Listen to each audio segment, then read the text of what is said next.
Under Section 107 of the Copyright Act 1976, allowance is made for fair use for a purpose such as criticism, comment, news reporting, teaching, scholarship, and research.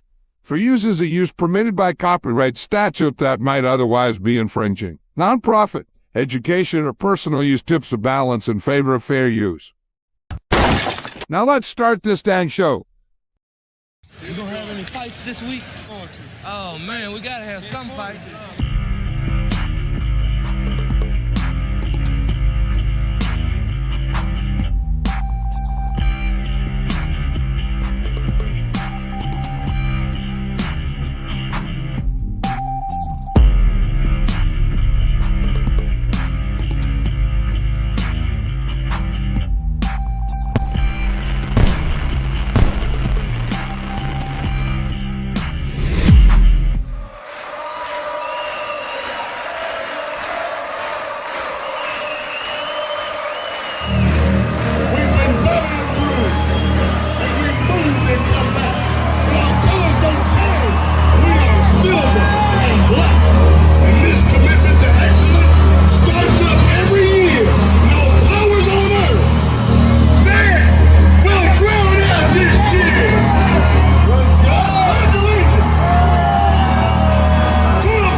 For the fans that have maybe lost a little bit of hope right now, what would you say to give them some assurances that there is a light at the end of the tunnel and there is room for hope right now? Well, something good's just about to happen, and if you can hold on to that mentality, then you keep believing that you can turn and make things happen, and that's kind of what has guided me for all of these years.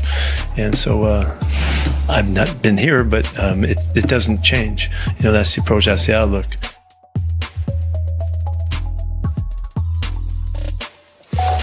Okay, as was reported, we made a move last night on the coordinator spot with Chip, and we talked it through, and this was a decision that we made for the organization that we had to do. At this time, Greg Olson is working to put together this game plan, and we're getting going. He's going to be the play caller, and we haven't finalized the workings of anything past that at this point, but our guys are game planning and getting after it right now. Alrighty. Asylum, how are you on this Turkey Eve? I am frustrated. I mean, I'm ready to just blow this whole shit up. I mean, we obviously know what we're here to talk about and everything else. It's just, I mean, I'm tired of hearing from Geno. I'm tired of hearing from Pete Carroll. I'm just kind of just tired of this bullshit. I haven't been this frustrated with the Raiders. Not even the Raiders. I haven't been this frustrated with a coach in a while. I'm usually optimistic. You know, I mean, I'm trying to put time to it, but it's one of these things. I mean, you know, fuck Pete Carroll, fuck Geno Smith. Let's move on. I'm saying you're thinking too hard. If you really got to think about it, you're like, you know what? That means this is the most frustrating time right now with dealing with this Raider team. I mean, and now they have to change it. We're talking about with Chip Kelly, and then of course the Bird. Greg Olson Yeah, I mean, hey, he took us to. He was a play caller after Gruden resigned, and we got to the playoffs. You see how my voice cracked when I said that? Oh my god! But Yeah, before we go ahead. Eric Carr, not Geno Smith. I'm trying to be enthusiastic, even though I got no more enthusiasms to go around. So Enthusiasms. enthusiasms. Okay. Anyways, let's just get into it before we get into what we're going to talk about. Let's just go into what Anna put in there. We all like to start off the show with, and that is a little CMN Asylum. Get Asylum Burger. I'm not seeing it. Oh wait. Duh. Hold on. Did you forget to load it up? Yeah. Wait. It's in there. I just hold on. Wait, Asylum. So turkey is made with love and happy, as Anna put, happy Thanksgiving Eve to everybody. Hope everybody has a great holiday tomorrow and get stuffed while watching football. Yes. All right. Wait, it's coming up right now. Asylum Bergen was trying to get all the stories together, and with this whole change in coaching. You forgot what time we go live. Yeah, he was over there probably saucing it up with the cranberry sauce. I don't know. Hold on. With the rest of us. What's up, Accelerator? What is up, everybody? Trying to get my glasses clean. You know what? It's still loading right now. And once it loads, I just hit it. Once it loads, just hit it. It's stupid. You know what? I'm ready to hit it, man. Oh, I'm ready to hit Geno Smith with a car. With Derek Carr. No.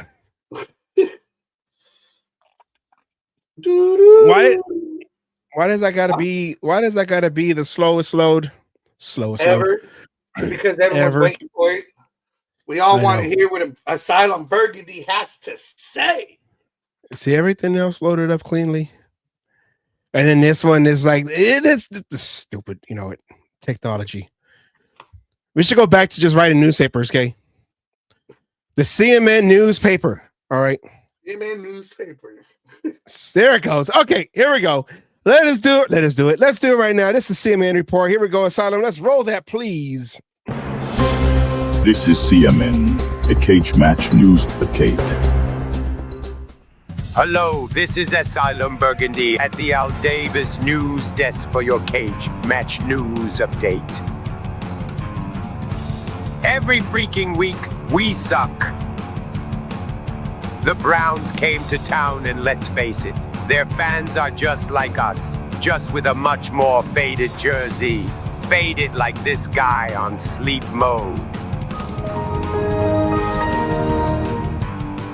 I wish I could sleep mode until this season is over.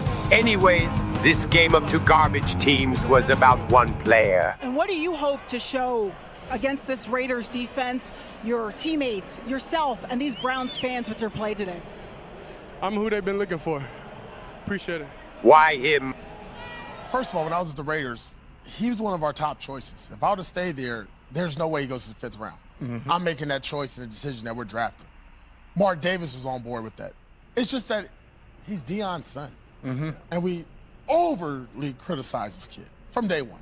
And it started in the draft. And again, you might not like his persona. You might not like his aura about himself. But Cleveland does. Every time he comes to the game, those fans, they go nuts. They go nuts. This was the expectation. Unfortunately, this was the reality. 2 passes, that's it, including a screen for a touchdown. What are we doing? We suck. Want to know how Geno did? Let me cue the music.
Okay, I'm back. After that performance, offensive coordinator Chip Kelly was fired.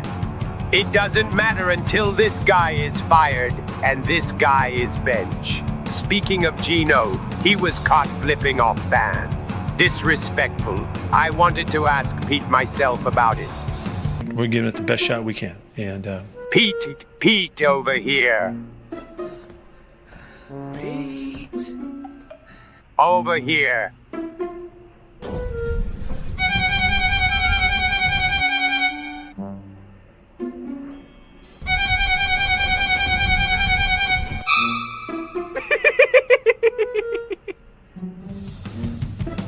Take over, guys. I'm done.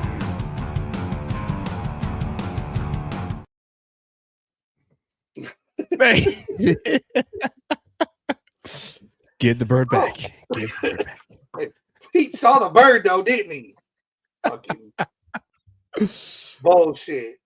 All righty. Okay, Asylum. There's so much to go to take into with that whole situation. You know, I'm sorry. Are we going to be talking about that right now? No. We're just gonna let it. This is a therapy. Like Ed's not in here yet, but this is a therapy session because it just seems like we keep talking about the same thing over and over and over again. But you know, let's just get it all out now. So when we go to our dinner tables tomorrow night, we could talk about real important things. You know, that irritate the rest of the family, like money, politics. Geno Smith. What's the third? Geno Smith. I don't know. Anyways, okay. I don't know. What do you want to start with first? Because there's a lot to. I mean, we ended with that whole situation. Let's just go ahead and get that knocked out. You know, I mean, all right. You know, I mean, we had the whole situation where he couldn't take a sign, right? You know, in Seattle, you know, who's worse, Geno Smith or Jamarcus Russell? Right now, it's going to be Geno Smith. I'd rather have Jamarcus in there at this moment. At least he could fucking throw the ball. But, okay, but that's one thing, right? Okay, he had the team behind him on that one. And there's a lot more to this story, and I know Savage here will have it for us. But to, you know, take criticism from the fans, every team, every player. You can't tell me when he was on the Jets, he was not taking criticism. You can't tell me when he was on what other teams did he fucking play for besides Seattle? Well, it was the Jets, the Giants, the Chargers, Seattle, us. Okay, so Jets, Giants. You know he took heat in New York. Yeah, and you would think I believe he was just a glorified backup, right? Well, no, I was going to say you think with him being in New York that he would have had thick skin because the New York media, you know, they say that they're the harshest media out there. So you would think that he would have tough skin. So they claim, you know, yeah. And you're gonna tell me even in Seattle, he had some ups and downs in Seattle. You're gonna tell me he did not hear criticism there, but he's gonna come to Raider Nation, the one nation that in the stadium we're going to make goddamn sure. You know, we boo our own coaches, we boo our owner. We sit there and we let it be known when we are not happy with you, and you're going to go be a little snitch. Remember, snitches get stitches, by the way. Yeah. You know, and then really want to go flip off, right? Your fan base. It's one thing to flip off other team's fan base, but you're going to do it to our fan base, and you think it's going to what? Quiet us down? You think it's going to just be swept under the rug? No, we're going to make you famous, motherfucker. And that's you know, and you're going to say we're not Las Vegas Raiders. You know, like the Las Vegas Raiders don't have roots in yet. Okay, it's been transplanted over. These are still the Oakland and LA Raider fans that kind of came together when they went back into Oakland in '95, and then that's where the whole, you know, I was there, so I'm not. The whole black bad boy image, I guess, you know, whatever, you know, and you remember like when the team will come out, when the opposite team will come out, the black hole and everybody in the end zones will flip off the team as they're warming up, especially when they're announcing the players or whatever they're doing. They would flip them off. That was our salute. So Raider fans, that's what we do. That's what we salute the other team with the middle finger. Mm-hmm. And if you suck, Derek Carr's got it. Jamarcus Russell's got it at the end of his Raider tenure. Many quarterbacks in between Jamarcus Russell and Derek Carr got it. Won't just pick on the quarterback. Many players have gotten it. Yeah. Many players have had to hear it when leaving the field, whether it be halftime or sometimes on the field during the game. But, on halftime, leaving the game, many players have had to deal with it, have had to hear it. And most of them, you could turn around and say, have been professional enough to just go into the damn locker room and cry in their locker or let it be known it bothered them. They don't. Let me give it. You were there. I wasn't a parking lot. I didn't get a chance to go inside, but you were there. Very last game in Oakland, Raiders lose to the Jaguars. Derek Carr, the quarterback, and at the end of the game, people started throwing stuff on the field like whatever. It's the last game anyways. That's how mad the Raider fans were. The teamers that they were taking the team away from Oakland, and then they closed out the stadium with that, with the loss and the referee, whatever, but they threw stuff onto the field. Oh, and you didn't see Derek Carr out of the fucking concrete. Yeah. And you didn't see Derek Carr get upset and he was hearing about it from the end, after he broke his leg and tried to come back the next year, and then all the way until he got released in 2022. He's heard it, but you don't hear him like, oh, Raider Nation, oh, whatever, he don't, whatever. But it's a different kind of guy though. He's a Christian and all that, whatever. But you would think someone like him would be a little bit more sensitive and soft. Okay. We could talk about soft players, right? Okay, we want to bring up a soft player. The comparison in Seattle. I never heard a peep out of Jamarcus until 7 years after he was out of the league? Oh, yeah, Raider Nation didn't like me. I used to hear. I mean, he never did that shit. And trust me, he heard it in that stadium in Oakland. Oh, yeah. It was fucking, Hell, we even let AB know how we felt that season in that stadium. Yeah. Monday night opener. Making videos screaming and happy that he got cut. But did you hear AB? Fucking no.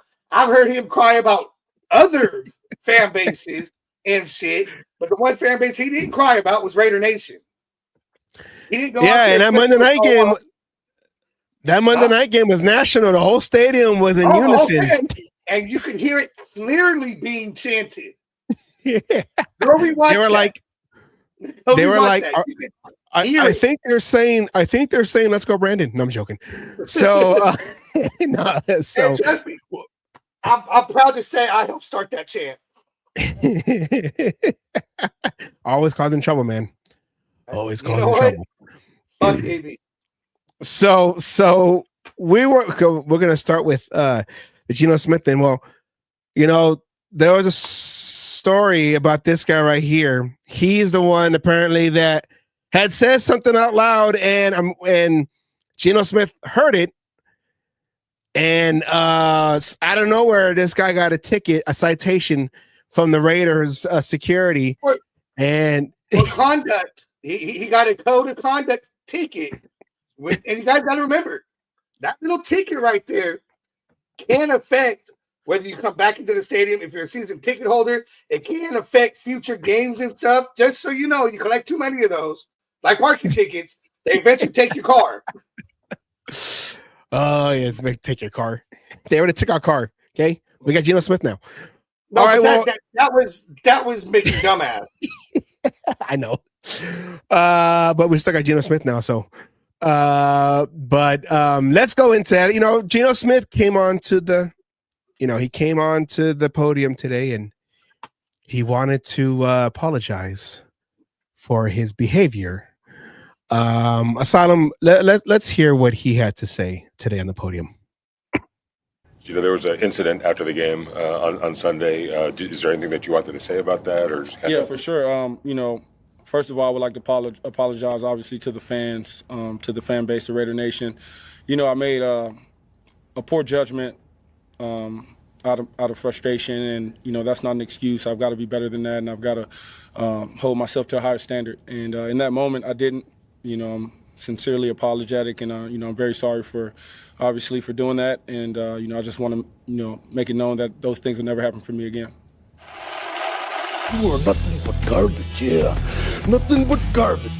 And I climb in the garbage can, because comparatively speaking, you are nothing but garbage. All right, Asylum. Well, I do have a question here before you get into this, right? Because this is going to explain more what's going on.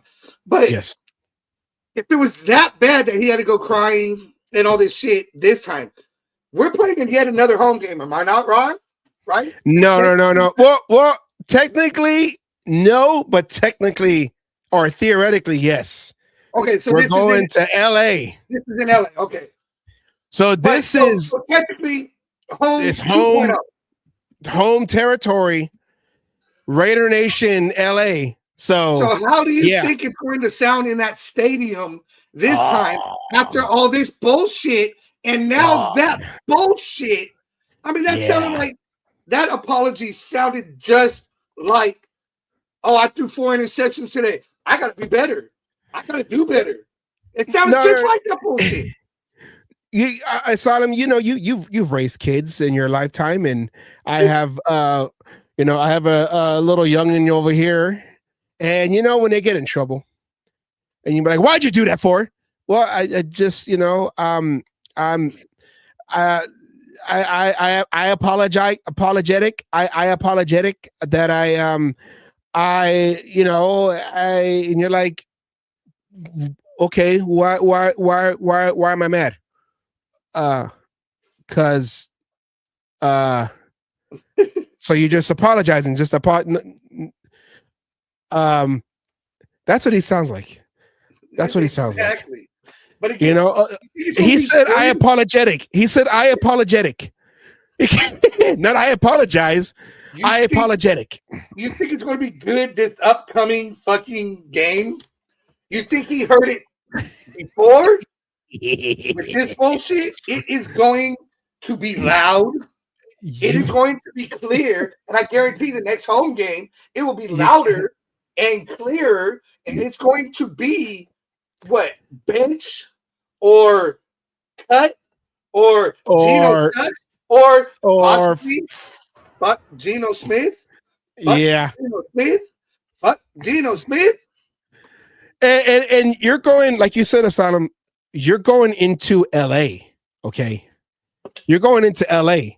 That's like, he's lucky he's not going into Oakland. He's going into LA. I'm not saying LA is less than Oakland. I'm just saying is that it's not like, oh yeah, and then you're gonna go to like, I don't know, Houston, whatever.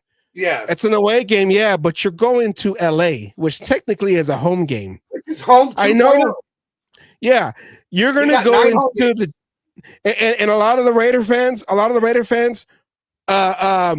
they from up here in the Bay Area, it's only about like 6-hour drive. From Vegas, it's only about 3-4 hour drive. I was gonna say no, the 7 to So LA. From Bay Area to there is about 7. So you go from there.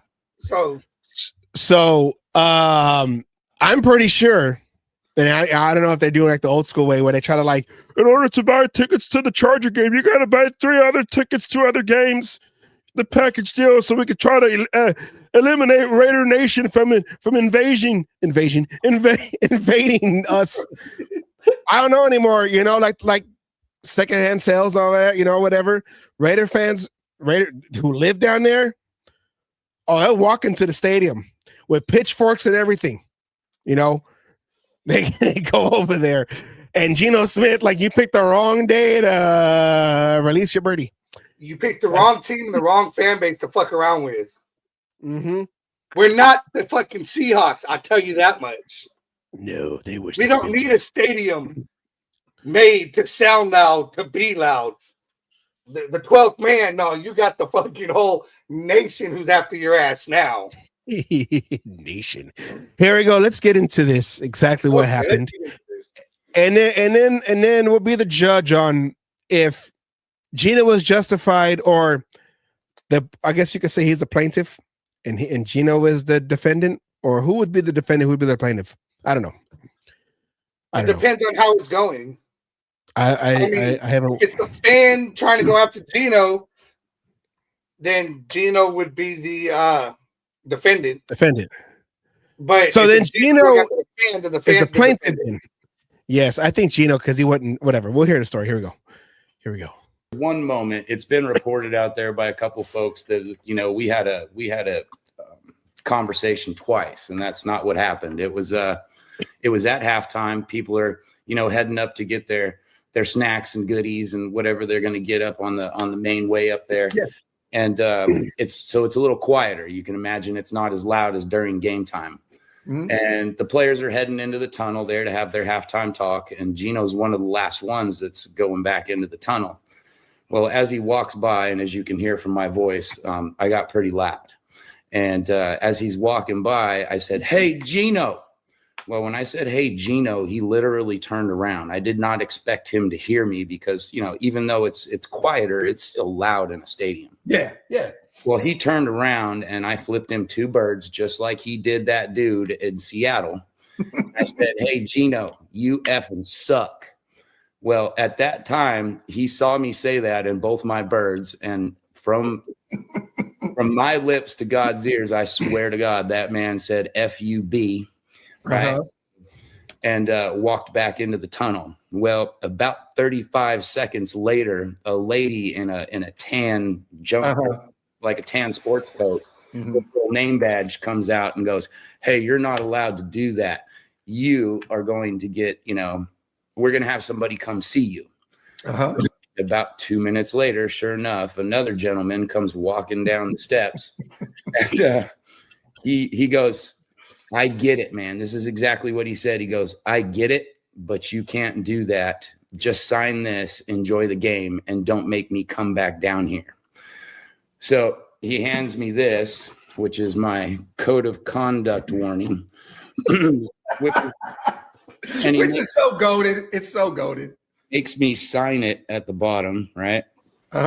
And it says use of foul, abusive, or obscene language and or gestures, including the use of language or gestures concerning a person's race, ethnicity, color, gender, religion, creed, disability, age, sexual orientation, gender identity, expression, or national origin. So when I read it, I go, I didn't say any of that. I told him he sucks. Disability. And yes, I flipped him some birds, but he's done that to fans in Seattle. So I'll take it because this is an awesome souvenir to have after going to a game where Geno gets his ass. Did Geno get one of those? But let me ask you, get one of those? Was that taped in his locker at the end of the game? No, he gets a $66.5 million guaranteed. And I'm sorry. I know the guy said, he didn't do, but we all know Geno's disabled, so he was picking on a disabled guy. His disabilities because Geno can't fucking throw anything but interceptions. So, I mean,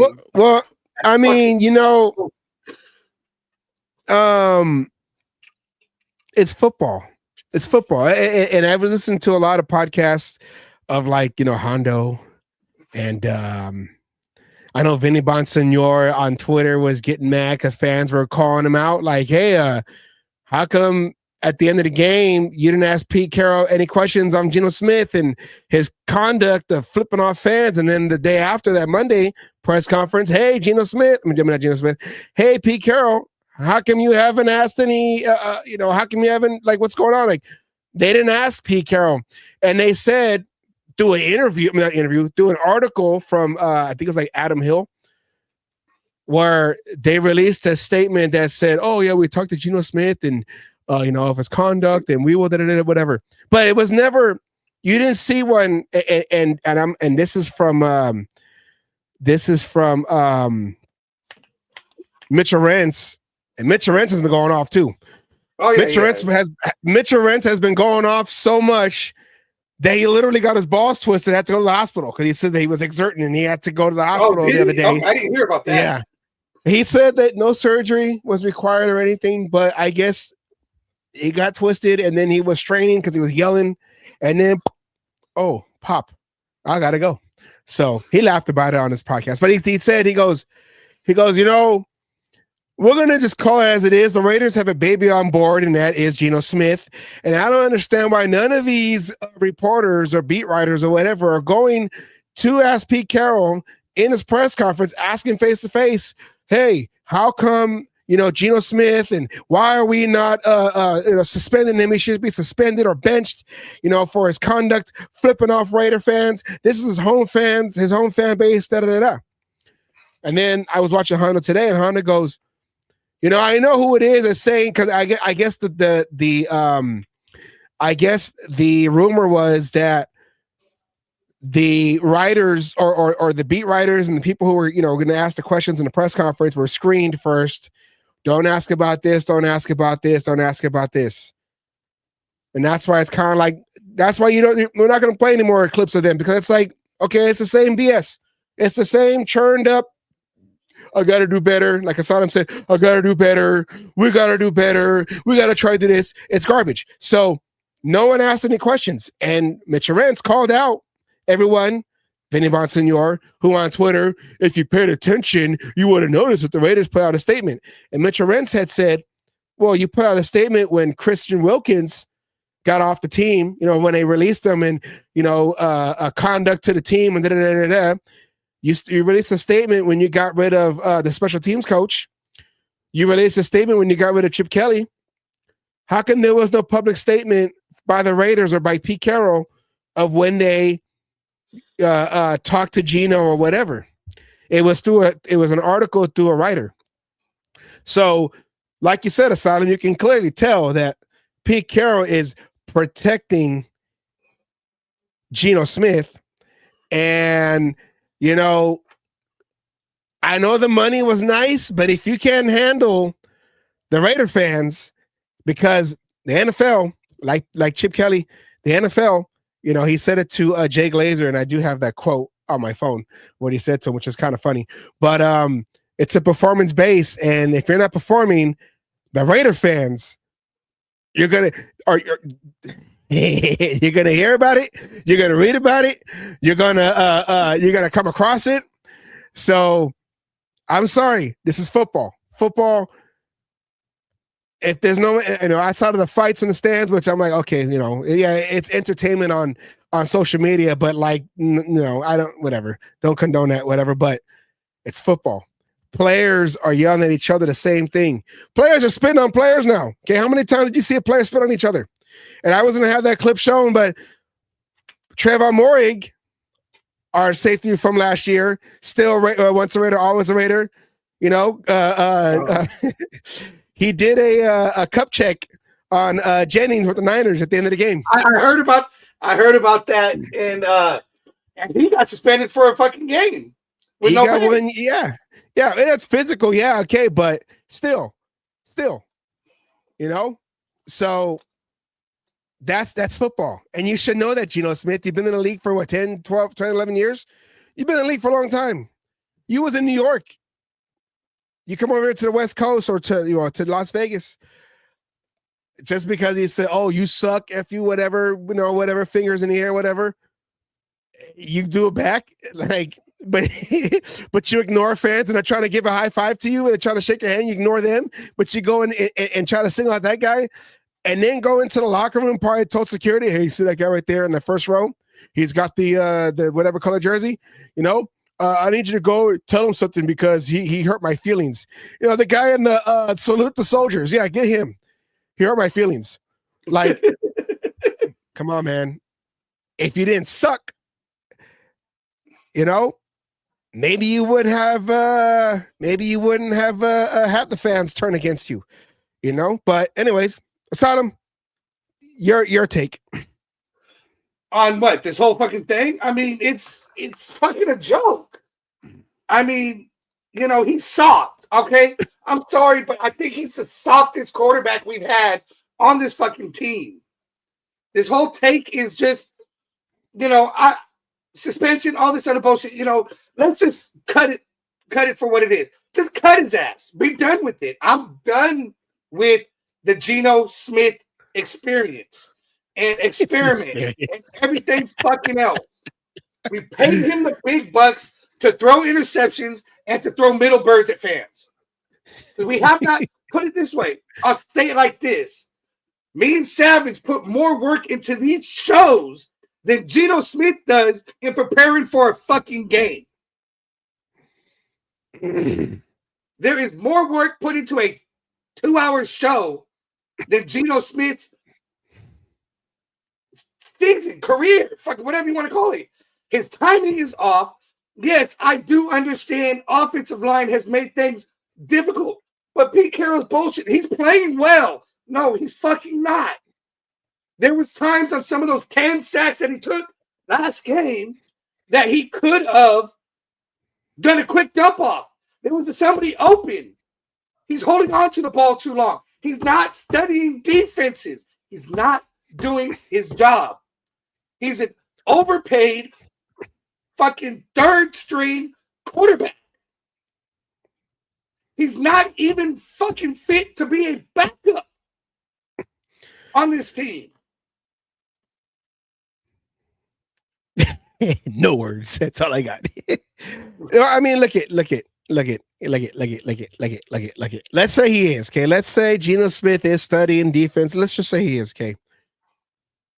Doesn't matter if he's still, and I know, well, you're not back there behind that offensive line, Savage. I know, but you still have some time. There is enough time for the most part where you can find a quick receiver coming across the middle. He's too indecisive. And the thing that I notice about him is that when he flinches, when he wants to do something real quick, he already tells the defense, that's what I'm going to do. Because he goes back to doing it, like, so he'll flinch to the guy and then I'll throw it to him. But because he showed his hand, if we're talking about like poker, if you went and showed your hand of what you got, okay, well, I'm going to play that, what you have, and I'm going to take the chips. I'm going to go to that guy you flinch towards to, and I'm going to take the ball. Same thing when he runs. It's like if no one's open, why are you? And it's not like I'm trying to pump fake so the defender can hesitate. It's like you should I run? Okay, let me run. But by the time he figures out, or by the time he wants to run for a first down or whatever he's trying to do, the defender already knows he ain't throwing the ball because he flinched to what he was going to do. Then he stopped, and then he tries to run again, and they're already closing in on him because they know he's not going to throw to anybody. And that's what it is. He's showing his hand when he hesitates. He's showing his hand when he is indecisive, and that right there, we all see it. Defense players on the NFL, they're fast and they're fast to recover. Oh, he's going. Okay, let's go over there. And then the force feeding to Bowers, the force feeding to Lockett, the force feeding. Like, you already know there's one receiver and then other guys are just decoys. You already know. You're gonna see Tucker go out long. That's what the ball's going to, because he ain't looking at the other guys crossing over. He ain't looking at the other guys. Receivers. Yeah, so if you are studying and doing your work, because I don't know, I'm not behind the scenes. I'm not going to tell you that you're not doing your work or not. But it's your play. Like you can study for a test. Oh, I stayed up all night studying for history, and I studied for math, and I studied for science. I know everything. Then you get to the paper, you're like, okay. What's my name again? What's the first? I don't know the first answer. What is name? Oh, that's me. That's me. Okay, that's me. Okay, date. What is the dates? I don't know. Time. Turn your homework. Turn in your test. So that's what it looks like. Because there's a lot of times where that line is holding up, but then again, it could be the offensive line coach. And I had texted to you, Asylum. I'm all like, Pete Carroll. He's kind of like in a. Would you say he's kind of like in a Sophie's choice right now? I either fire my son, or bench my quarterback. Either way, if I want to still be or what is it? C, all the above. Go down the line. But look, it's like okay, you there's no more scapegoats anymore. You fired your special teams coordinator. You fired your offensive coordinator. I don't think if he fires Patrick Graham, he's too close to the team. He's too close to these players. Why are you firing Patrick Graham for? It's not his fault that the offense is putting us in bad situations. It's not his fault the special teams that put us in bad situations. We're trying to do our best with a short field and try to defend that. So, well, and go back to the game, right? Okay, Shedeur did not look awesome. He had 2 plays in the whole fucking game, right?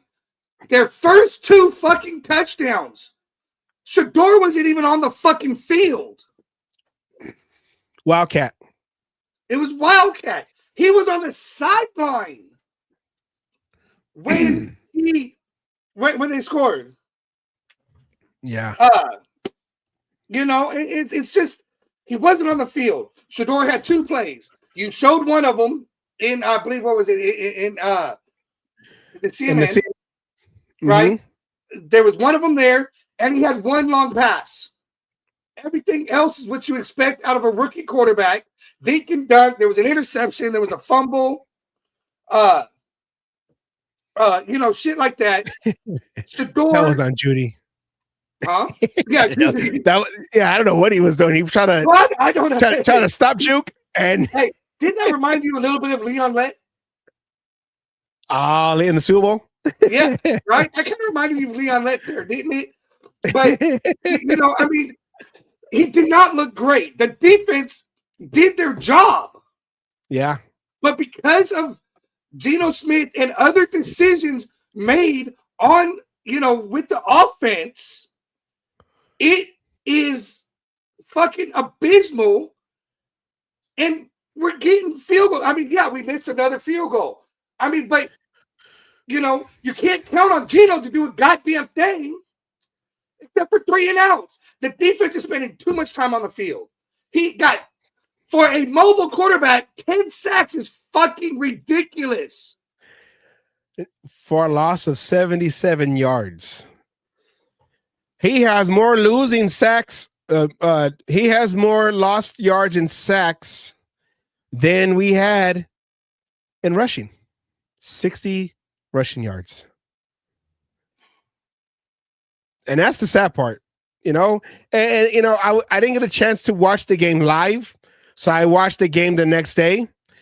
And I already knew what's going to happen. I already knew, okay, we lost, whatever. I already knew the score and all that, whatever.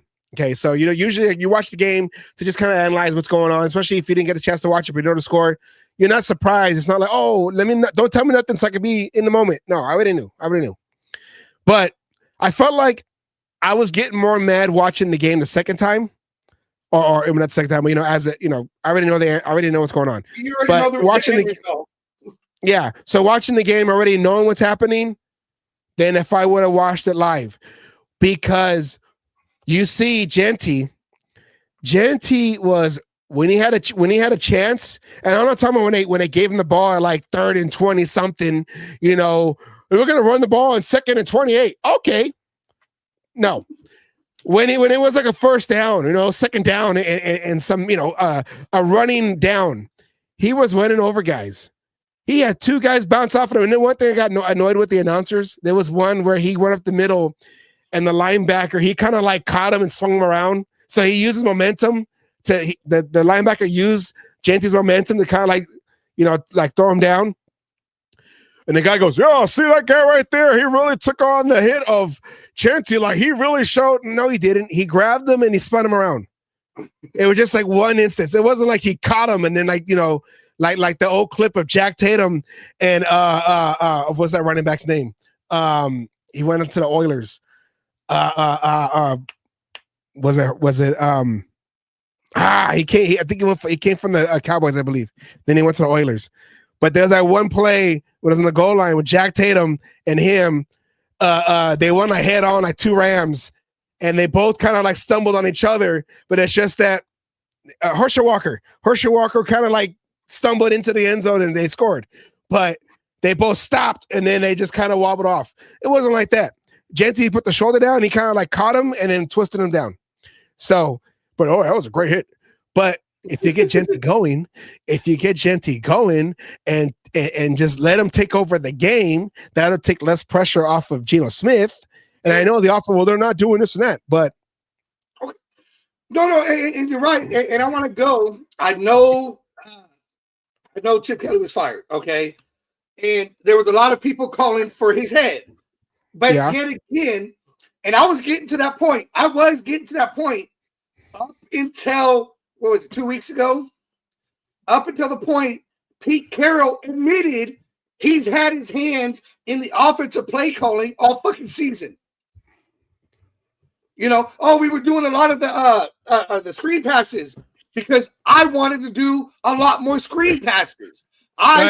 He said chunk plays. I was trying to do the chunk plays. Oh, chunk play. Okay, but yeah.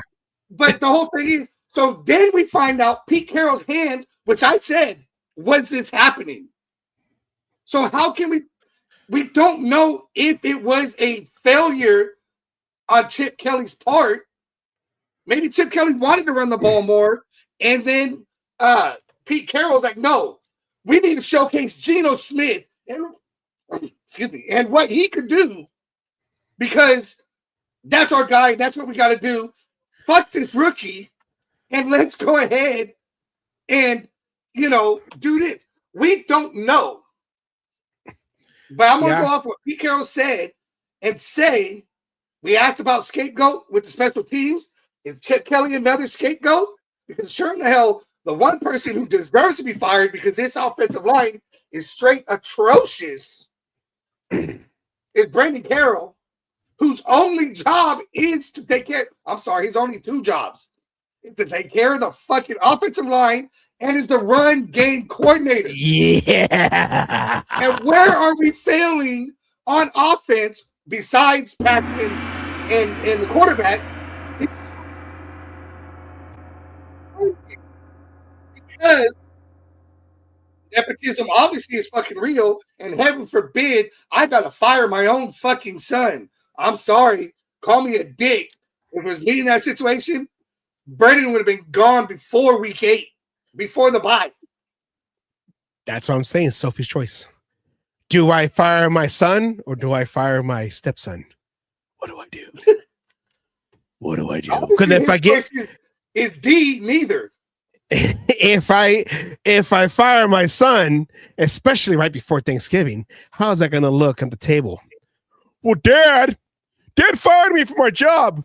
Yeah, but you wasn't. The guys weren't developing. They were regressing. Even like DJ Glaze was regressing.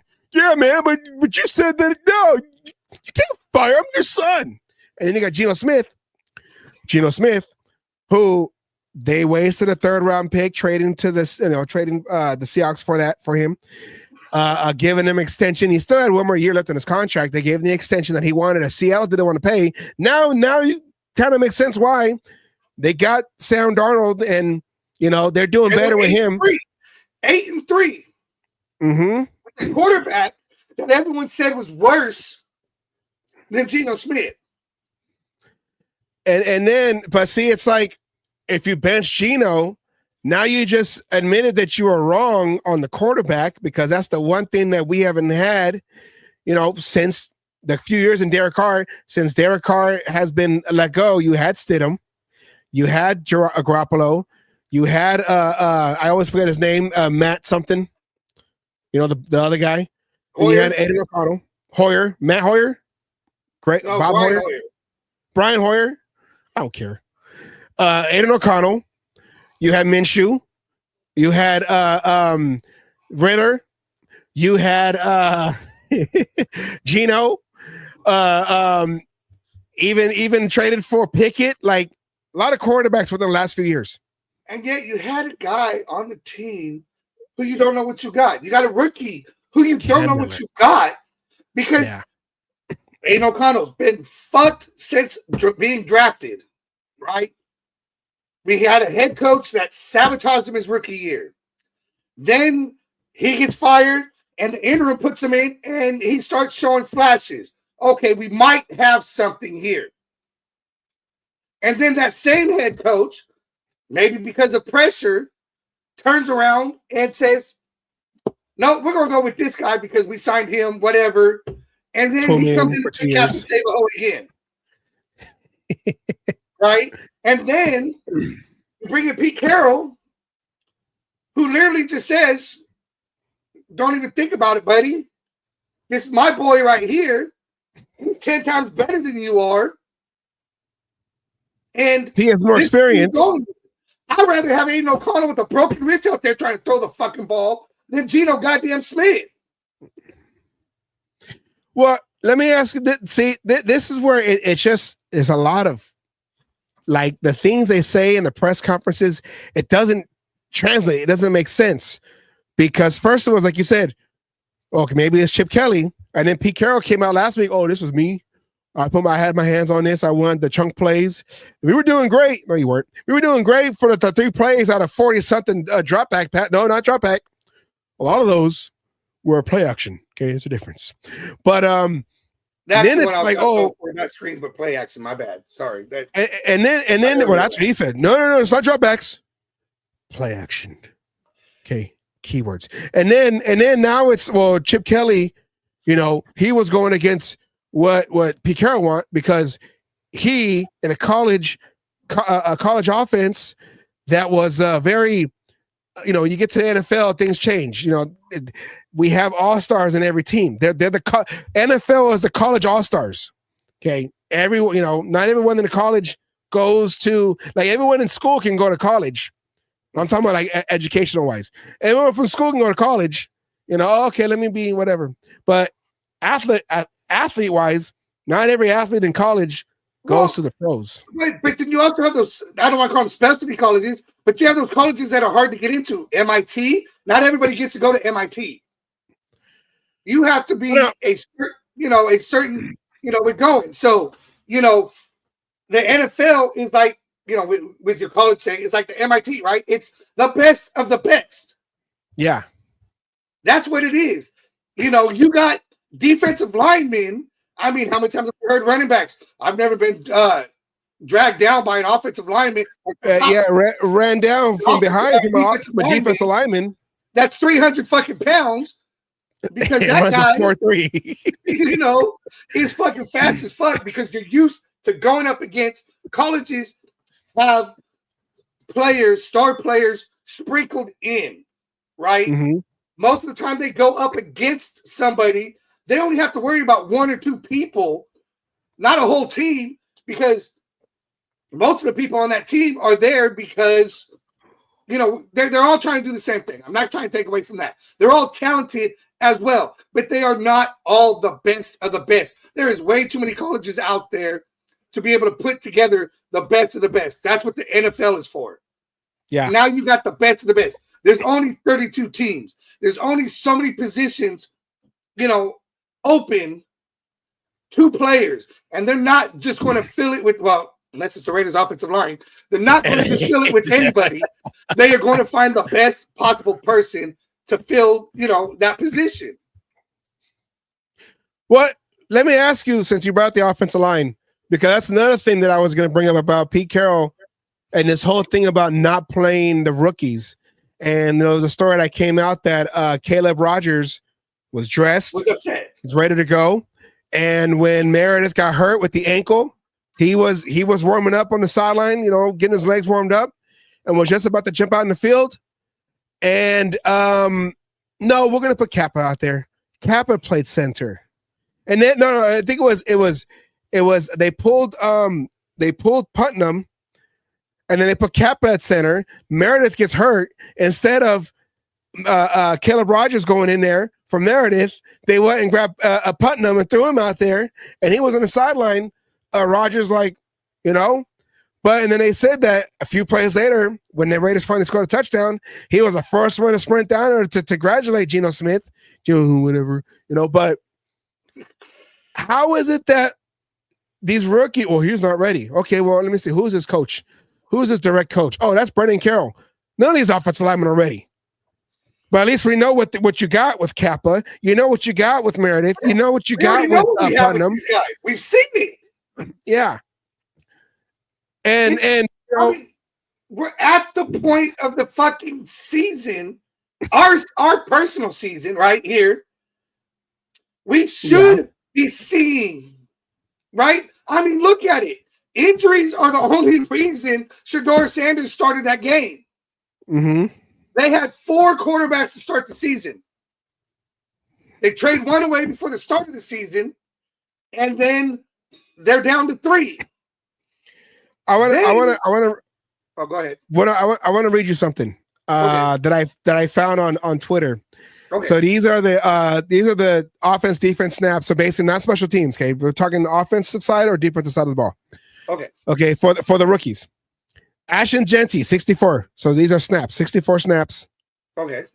Dante Thornton 30, Darian Porter 25, JJ Pegues 14, Jack Besh 9. I don't know how recent this was made, but I saw this the other day, so I should go. This is why I need to go and do the research, whatever. But Carter Runyon, who was an undrafted, right? I don't think he was a. It sounds like an undrafted. The tight end 7, Charles Grant 0, Tonka Hemingway 0, Cody Lindenberg, the linebacker 0. We are in week 12. We're going into week 12. Well, I'm sorry. We're going into week 13. 0. Yeah. So why, if we know Kappa's bad, okay, and Meredith has been 50-50. But Yeah, who's that? But I don't know if that's because Parham isn't doing all that great on the left side. Well, DJ Glaze is the regress. First time ever playing center. He's never, not in college. I haven't even heard that he played center in high school.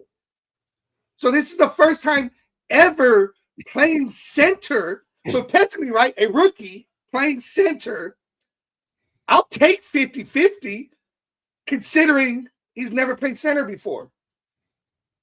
And like you said, who do you think is better, Andre James or Meredith? I think the edge goes to fucking James, unfortunately. I think you have to put the edge, and when I say edge, we're talking about a razor blade's edge is going to fucking James. But still, I mean, you're going here. Like you said, is it because he's having to make up for Parham? And then you put Kappa in. Now he's got to make up for both sides of him. JPJ. Okay, I get he's hurt. I get people are, going. I wanted him on the right side. I took him out of center myself. I did at the start of the season. The left side, to put him on the left side. Yeah. But the thing is, I did not have Meredith playing center. Right? But again, why are you playing mind games with players, rookies, with your second-year players, instead of just, everyone's got to compete except for Geno Smith, except for this person, except for that person. Stop with the favoritism. And again, let's see what we have. We saw this offensive line mix-up isn't working. So you decide to mix it up with Kappa, Putnam, and Meredith, right? I mean, you finally put Meredith at the right guard, right? Okay, finally. But then Kappa at center? What the fuck? Hey, do you know when the last time Kappa has played center? I saw this on Q Myers. Q Myers asked him, he said the last time he played center was rookie season, preseason. Oh, shit. not a game, but practice. Not a game, but practice. And that's what we're doing here, Asylum K. It's all about practice, K. We have practice at home, live action practice. But what happens during practice? They said that they were having him practice at center, apparently. Before this game. Practice. Everybody gets a turn to be, quote unquote, a starter. Mix up this offensive. Figure fucking something out. I mean, whatever, the definition of insanity is doing the same thing over and over and over and over and over and over and over again, expecting a different result. what's that line from Full Metal Jacket when the drill instructor, when he told in the beginning of the movie, when he's all like, "You ain't even get," how do you say it? Something like he says something like the common courtesy to do a reach around or whatever. Oh, everybody gets a turn. Without giving the common courtesy of a reach around. The best part of you ran down the crack of your mama's ass and left a brown stain on the fucking mattress. I love that movie up until he gets shot, then I just turn it off. Anyways, okay, but let's talk about the firing now. Okay, because that's the other big news.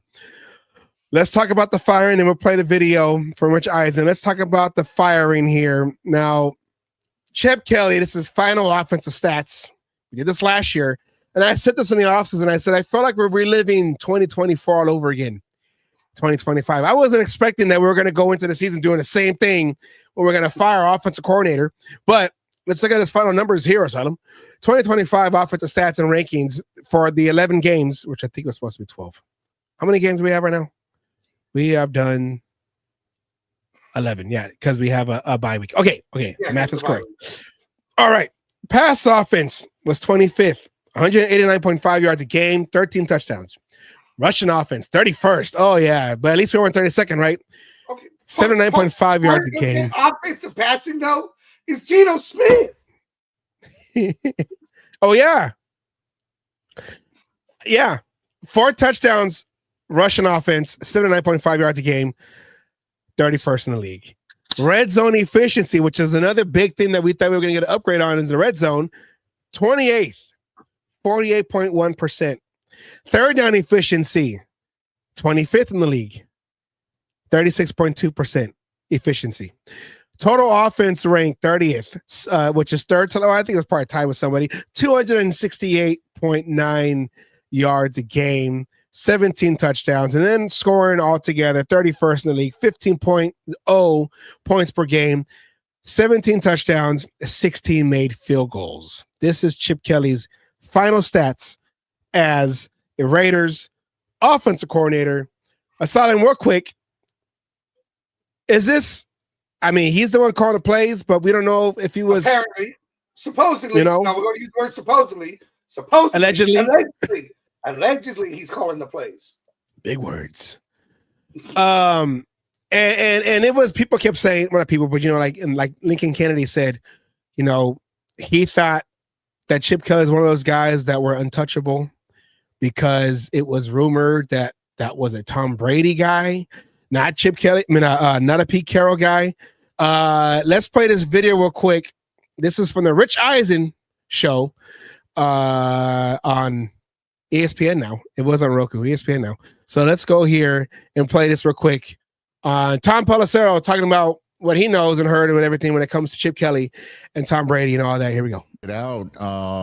You observed in one of your posts this week, Tom, that Pete Carroll's never fired an assistant in his entire career and has now done so twice in a span of 17 days. Special teams and now offensive coordinator Chip Kelly is out. What is Tom Brady thinking? Because it's really what it comes down to. Let's be honest. Let's just boil it down. Like how much was he influential in the decisions of these coaching staff that Pete is now changing middle of the season? And what decisions need to be made over the final, or needs to be seen over the next 6 weeks to potentially make more decisions in Vegas? Well, let's rewind to last January. Okay. It had become apparent by the end of last season that Tom Brady's number one choice was Ben Johnson. That was the coach that he wanted. He had talked about him at times in certain ways, and people read into his comments on the broadcast. He had certainly spoken with him before games and things like that. Tom Brady is maybe not just the greatest, but the smartest quarterback to ever play the game. And the things that he saw Ben Johnson do were so next level in Detroit. That was the guy he wanted.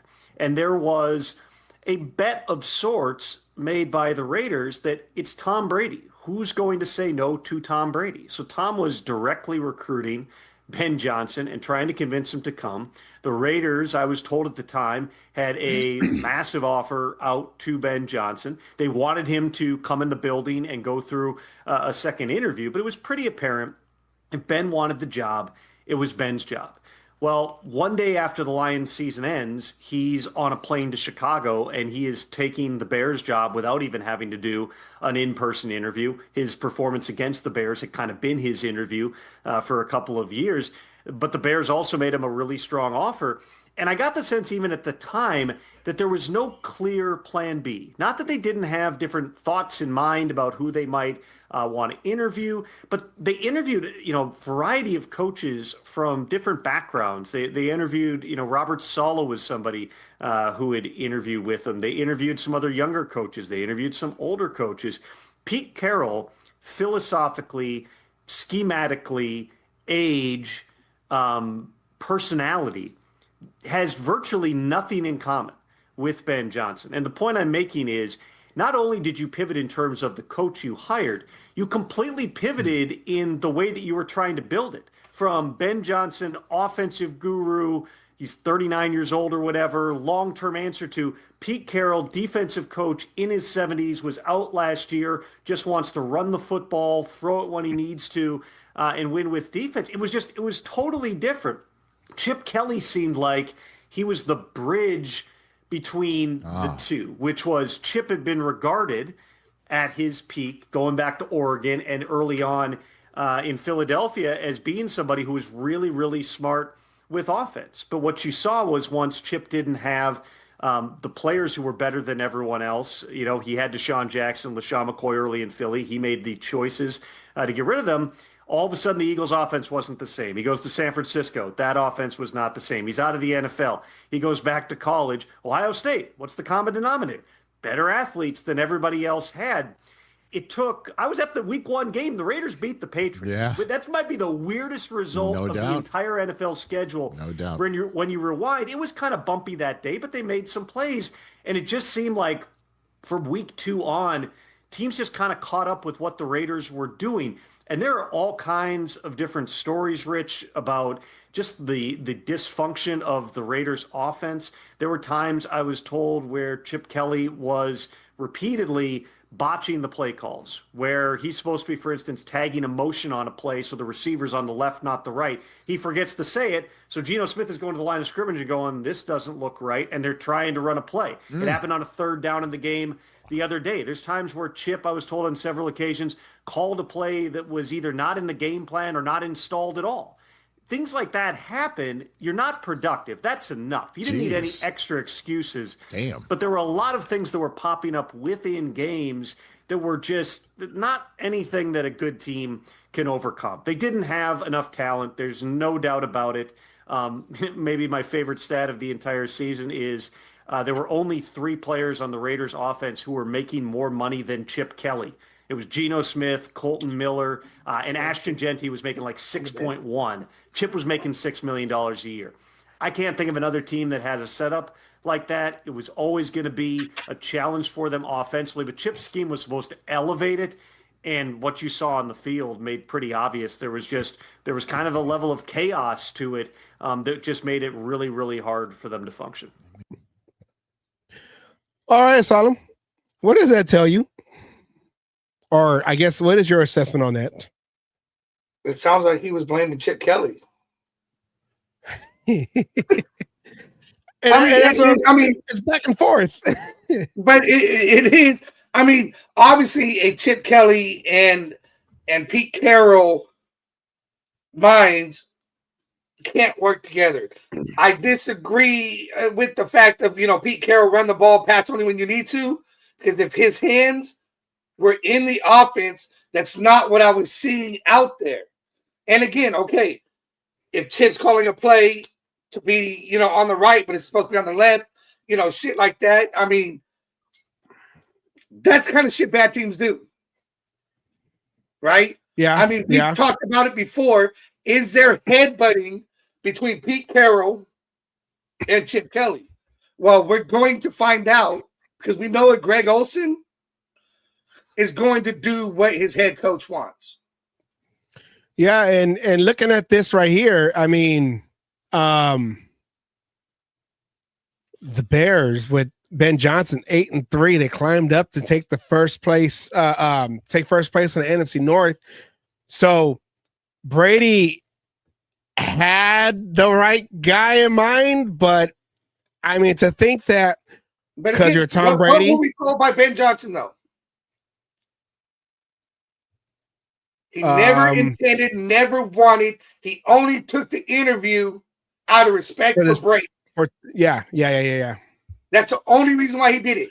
That's what I was saying. That's what I was saying. That Brady thinking, I'm Tom Brady. He's gonna want it, and oh yeah, I'll take the interview because you're Tom Brady, but I'm gonna assess the mess that is the Raiders right now and whatever's going on with this team. You don't have a quarterback, and in the Bears, they had a quarterback, or he was drafted the year before.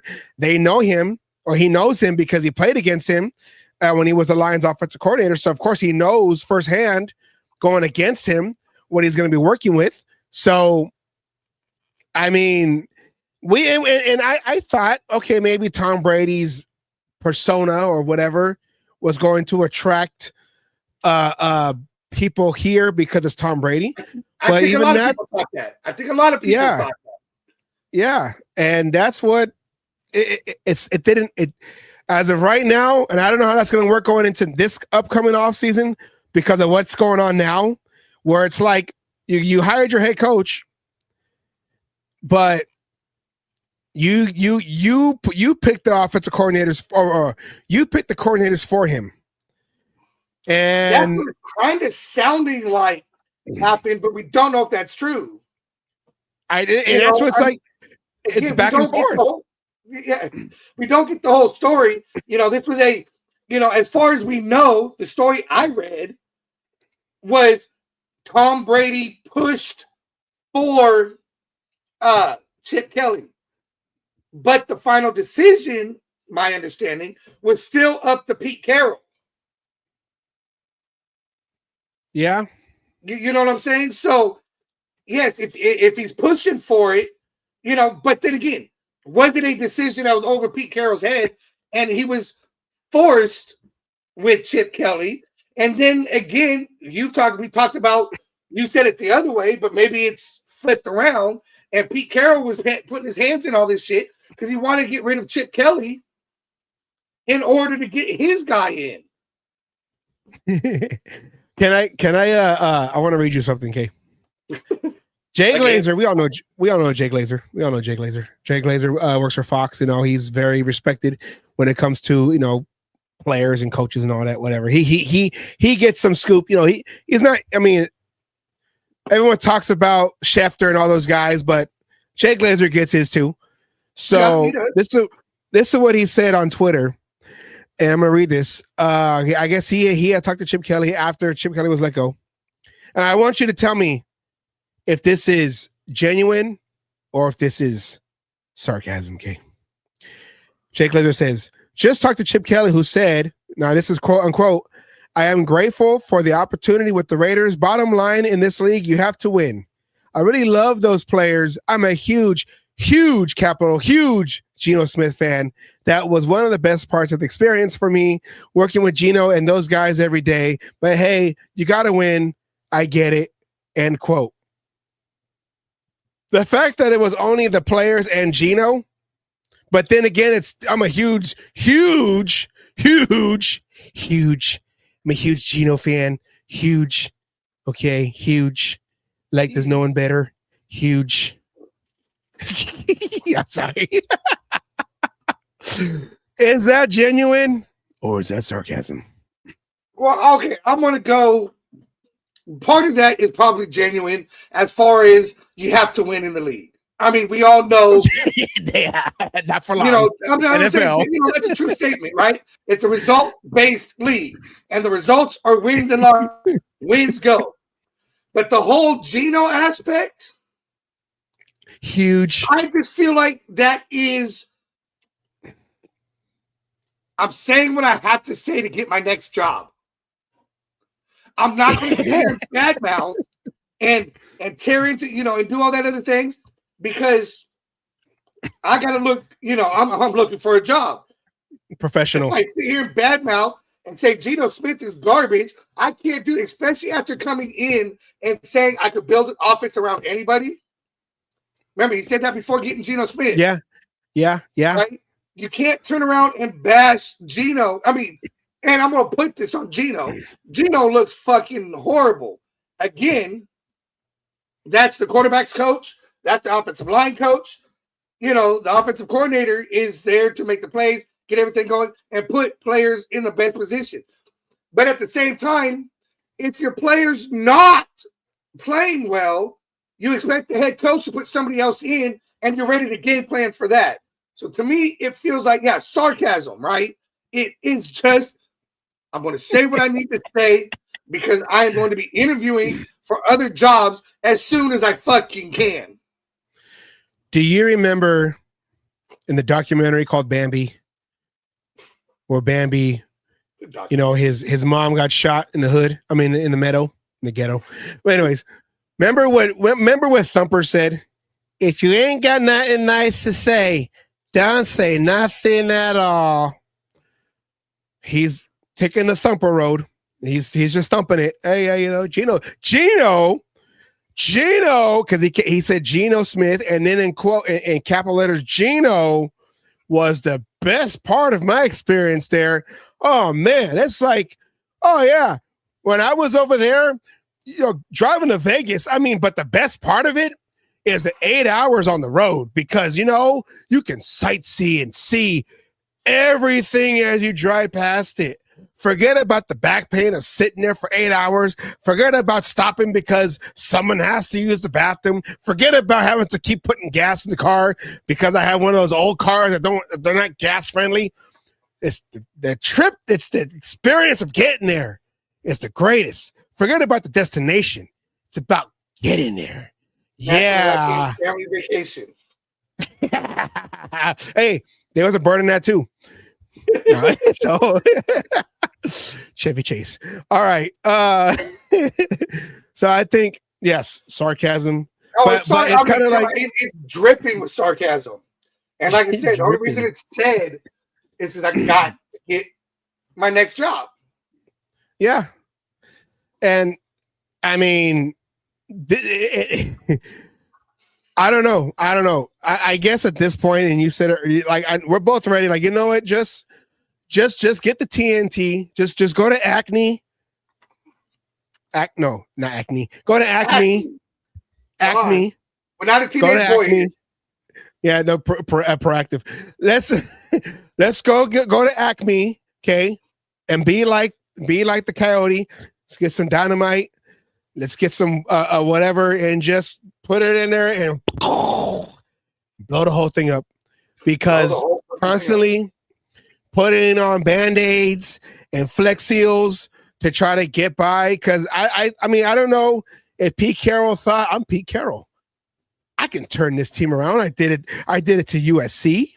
I did it to the Seahawks. Who were the Seahawks before I got there? The Seahawks were nobody before I got there.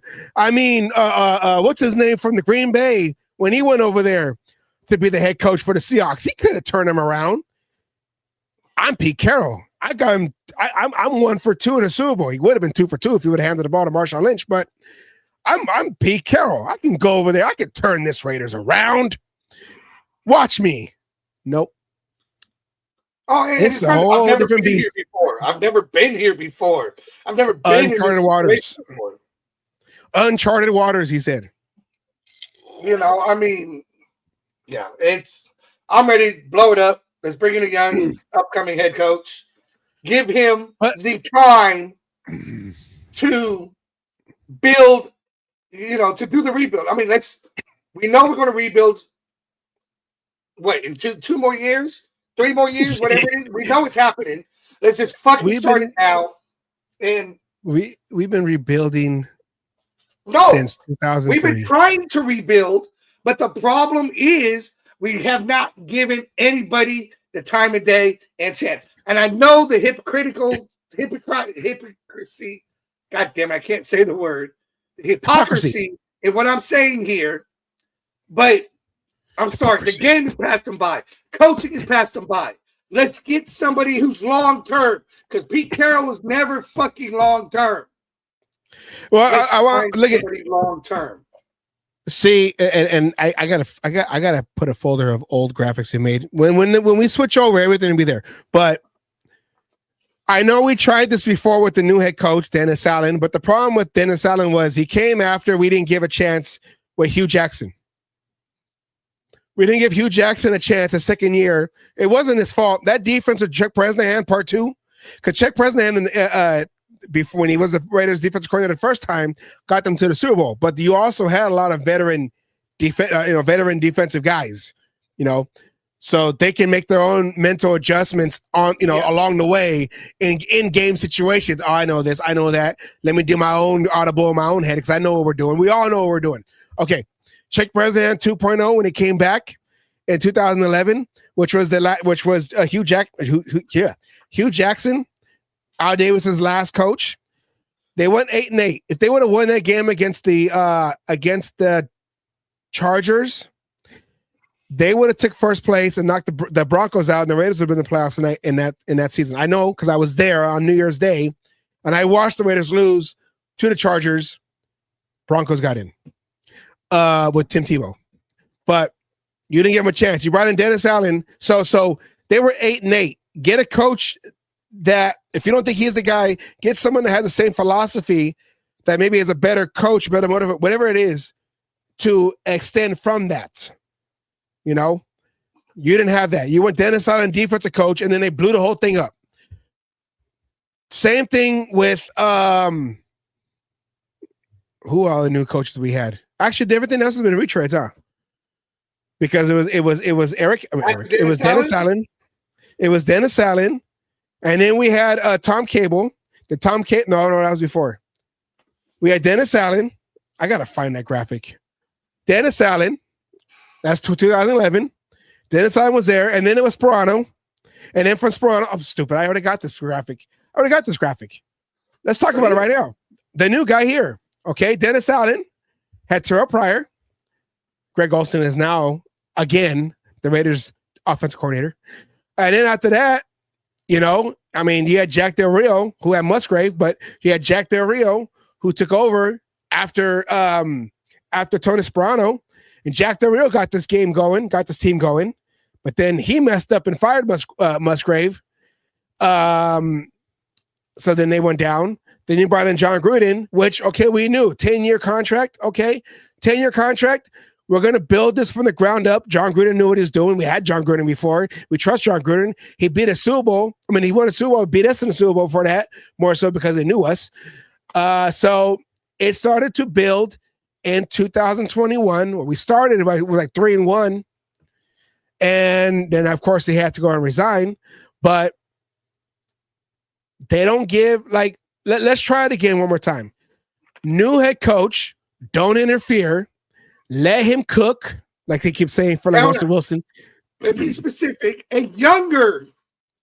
And it's not ageism against Pete Carroll. I'm talking about a younger, more of an up-and-coming, somebody. Yeah, no more bridges. No more bridges. No more bridges.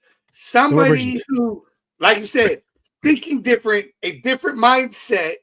Not somebody who's done it and failed before somewhere else. Not somebody who's a big name just because of prior success. So, McDaniels. We're not bringing Holmgren back, right? To come. Mike Holmgren, that's the guy. That's what I'm talking about. I see. I'm helping you there. We're not bringing, nothing like that. I'm not saying you have to be young like fucking Ben Johnson. Somebody who's been in the league long enough. But somebody. I want to ask you a question. Okay. Go ahead. I didn't mean to cut you off. I want to ask you a question. And I wanted to do the video clip, but I just didn't have time to do it. But, Jim Rome, and this is before this game. This is after the Cowboy game. Jim Rome had an interesting stance on who the Raiders should get. Okay. And I'm going to ask you who it is. I'm sorry, not who it is. I'm going to ask you what you think of who it is. Or I'm going to ask you, when I tell you who it is, what you think about the guy who it is that I'm going to say who is. Okay. My sisters, brothers, cousins, uncle. What does that make us? Absolutely nothing. All right. So his idea, there's a hot college coach that's getting ready to make a decision on what he wants to do, if he wants to stay at the college he's at or go to the next level in the NFL. He's the head coach for Ole Miss. He's been here and done that before. The name of the guy I'm talking about is Lane Kiffin.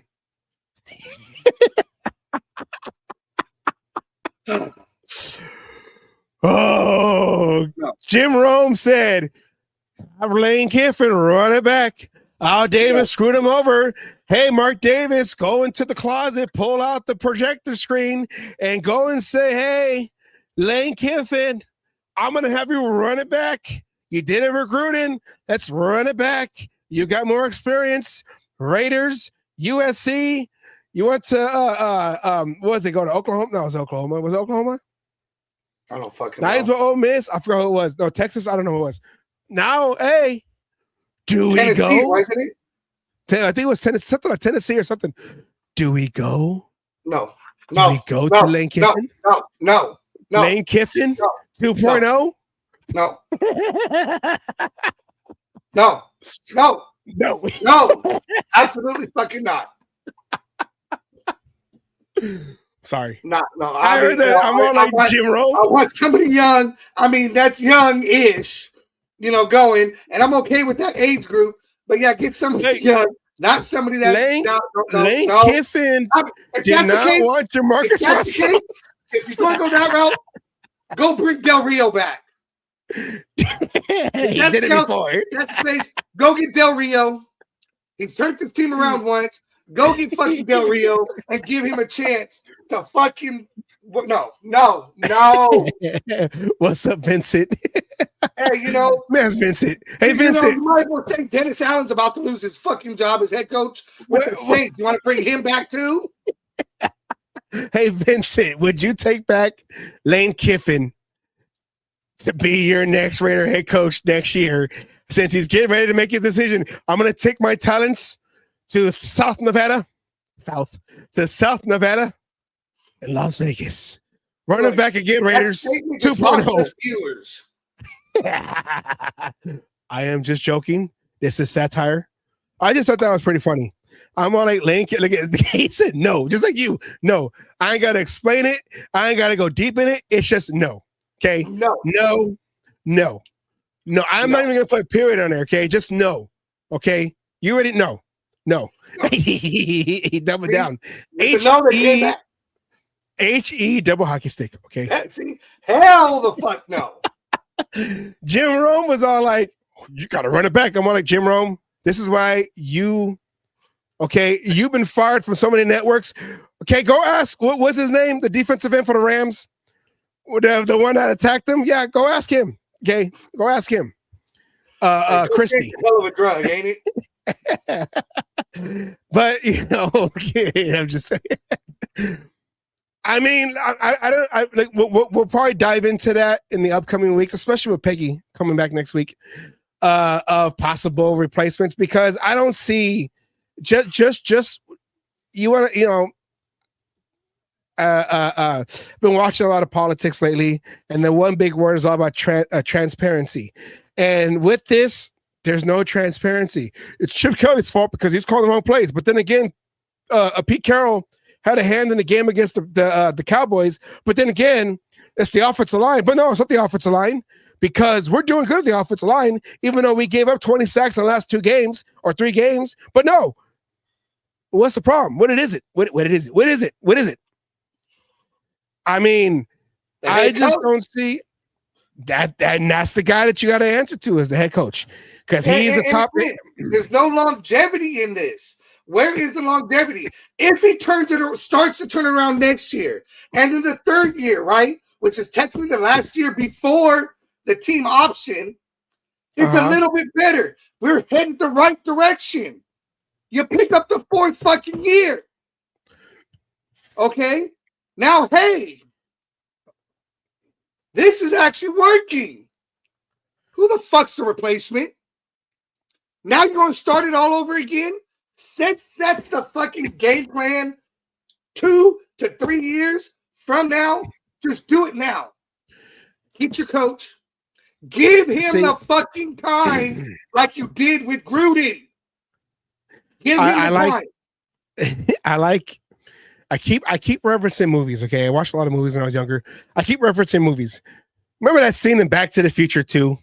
Remember that scene? Remember that scene in Back to the Future 2 when they came back from the future from 2015 and they came back to 1985 and Marty McFly's looking around like, what's going on? Like, this isn't my 1985. He tries to go home and he tries to break into, because he's like, wait, why is the back gate locked? So he breaks in, then he goes into his room, and then it's like a whole different family. And he goes into the daughter's room, and the dad comes in with a baseball bat, and he's walking around all confused. And then when he goes back to Doc, and Doc's all like, let me show you what happened. And he has the chalkboard.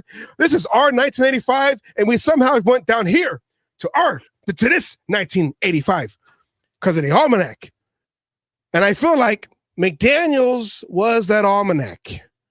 McDaniels was the almanac because John Gruden was building his team, and then Bisaccia had to take over. Now, we're talking about Greg Olson right here, who was the quarterback.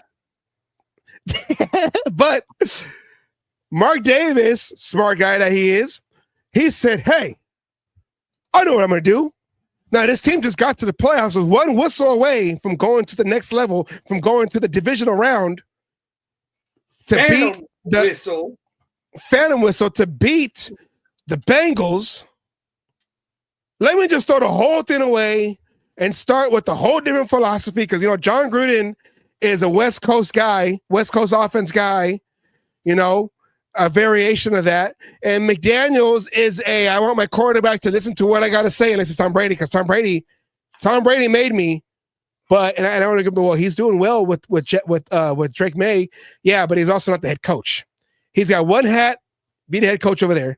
And you got to wear it. Vrabel's got that going, whatever, the Patriots, whatever. But instead of going with a guy who has the same type of philosophy as John Gruden, if you're not going to take Bisaccia and have him, the interim, go to the next level and be take the tag off like they did with AP, go with somebody who knows what they're doing and has the same type of philosophy or a variation of a John Gruden offense. Because John Gruden got a tree. He got a tree. I think Sean McVay is from that John Gruden tree with Tampa Bay. So go with the variation and go from there. No, he went and said, no, I'm going to just chop it off from the legs, have everything fall off, and then we're going to build it again. And now look what's happened. We had McDaniels, who did the same thing he did with the Broncos.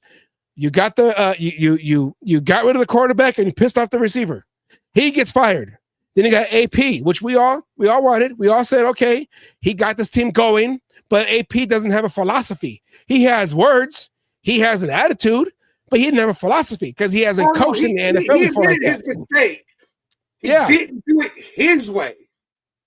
He backed down and didn't do it his way.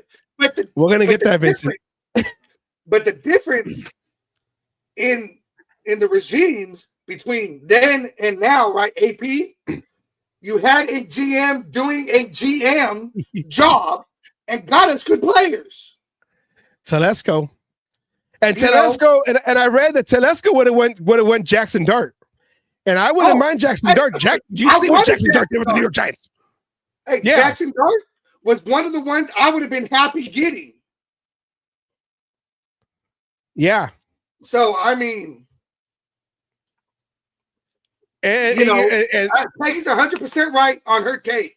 You need a GM who is going to be a GM and not take shit from his fucking head coach and going to be like, no, I got you players, make this fucking work. And that's the thing, I was watching The Arena with Aqib Talib. We showed it, when he was trying to talk bad about Max Crosby, but he goes, well, no, I mean, you got Pete Carroll. This is Pete Carroll's fault. You got Pete Carroll. I don't care who the GM is. If you got Pete Carroll, who's Pete Carroll, ain't no one. Pete Carroll ain't listening to nobody else but Pete Carroll. And that's the thing. Like, how come John Spizek ain't going to Pete Carroll's office? Okay, you know what? We're 2-9. We ain't going nowhere. Let's just start. Let's play these guys that we drafted just a few months ago. None of this, oh, we're not ready. No, okay? Because the players we got out there now don't look like they're ready either. Let's play some other guys. Geno Smith ain't going to be here next year, okay? We got to eat that contract. We got to eat that money, okay? We got the money for that because we didn't spend it this past offseason, but let's put in some of these rookies in. Let's get more burn to these receivers that we spent on the second and third on the second round and the third round. Let's get these offensive linemen in the third round, you know. Let's get the young guys in because the guys that you put out there now ain't cutting it. Caillou Blue, he has flashes, ain't cutting it. Darnell Holmes, he had his flashes last year. You saw him get burnt in this game against the Shador and the receivers. He ain't cutting it. Let's get these new guys in here and see what we have so we know what to do when it comes to April again, because I think the Raiders are number 2 or number 3, number 2 in the the picking of the draft picks. So let's get these guys in. I don't want to hear it. I'm the GM. You'd be lucky if you last the rest of the season. Put these guys. Well, I'm Pete Carroll. I don't care who you are, because everybody right now, the whole nation, this fan base. Did you see the seats over there on Sunday? It was all Browns fans and a whole bunch of empty seats. You wanted to get the stadium looked empty. Empty. The Coliseum was never that well. Actually, no, the Coliseum was never really that empty. They had blackouts because blackout was Thursday at 1 p.m. So many seats, and they didn't reach that number because they added that whole third deck and everything else, you know. Alex says 5th. Okay, we're 5th now. We were like 8th or something. We were 6th. We're 5th now. No, we were 6th before the Browns game. So good, because the Browns beat us, so we went up or whatever. Yeah, we but maybe not. They may have went down further. I don't know. But let's see what we have, because you can't draft that. That's what I'm saying. That they're and they keep saying the big word is disconnect. The front office and the product on the field, coaching staff, players, and all that, whatever. There's a disconnect, and how that's do you know the who issue. to draft next fucking year if you don't know what you have from the draft of last year or of this year? However you fucking.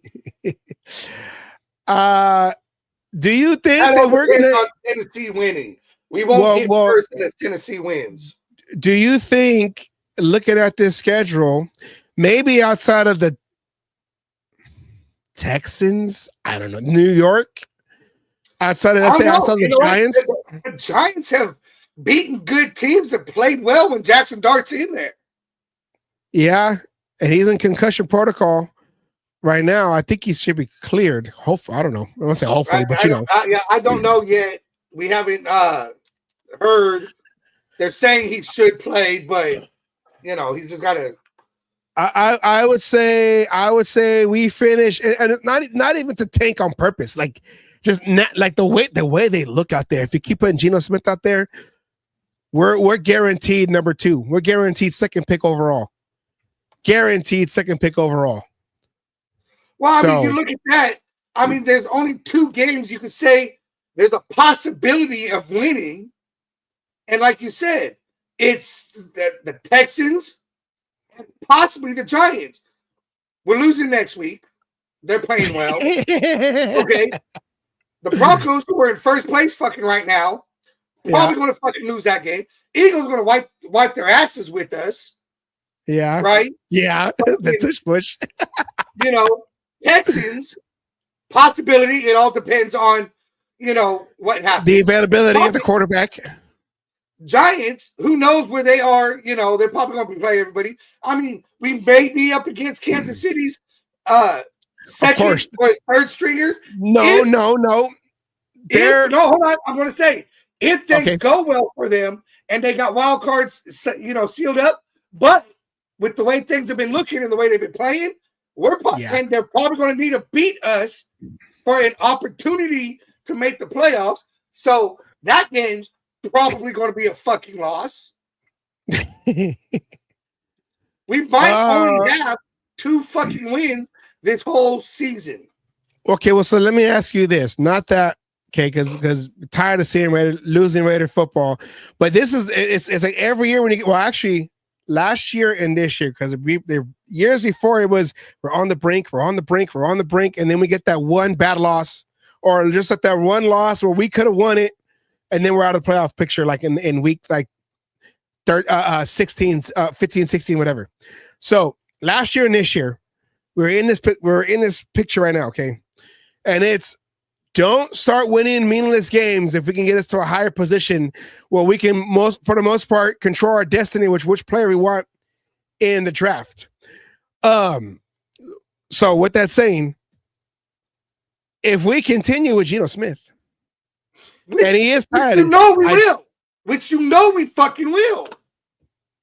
If that's the case, do you just say, you know what? Hey, lose. Go ahead, lose. I don't care. Lose in your own pride. Lose in your own pride, Pete Carroll. Just lose.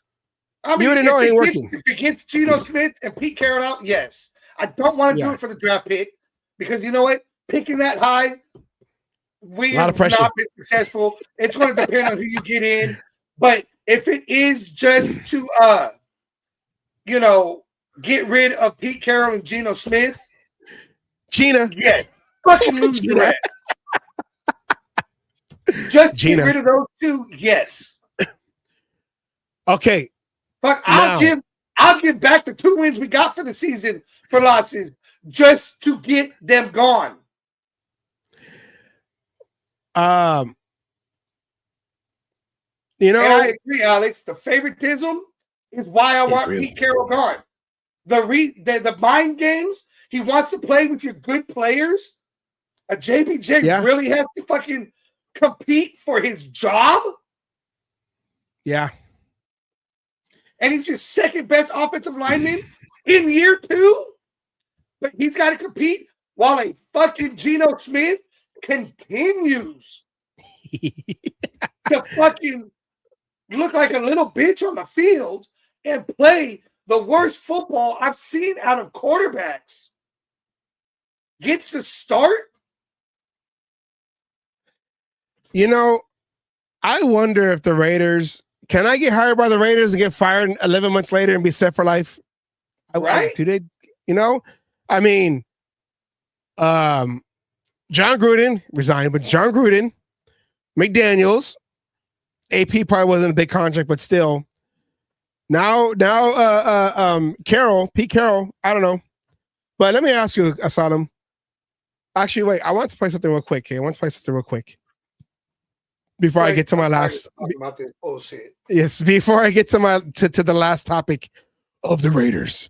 Okay. Now, I don't know if you saw this on social media.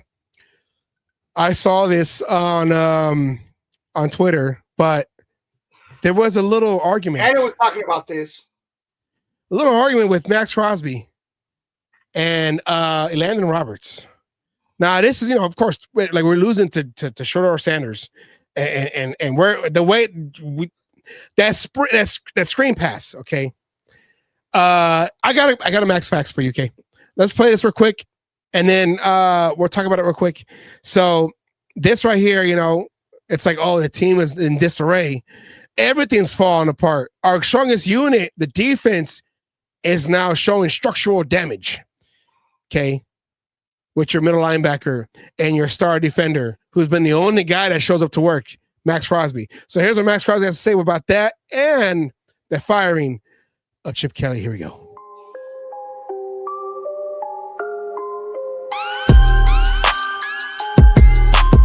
You got into it with Landon Roberts yesterday over on the sidelines. What happened there?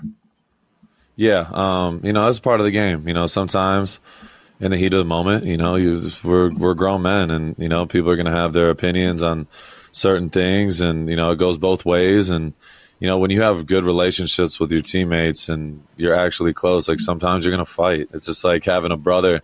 If you have a big brother, if anybody has a big brother, if you have a younger brother, any type of family member, like if you don't fight each other, you don't love each other. And me and E-Rob we're like brothers. You know what I mean? So. We had a little disagreement. It wasn't pointing the finger or anything like that. We just got into it and, shared our thoughts and, mothered each other a couple times. And, we got over it, hugged it out about 20 minutes after that. And it's over with. You know what I mean? That's my guy. I got a lot of respect for, and he's been in the league for 10 years doing his thing, and he's a Super Bowl champion for a reason.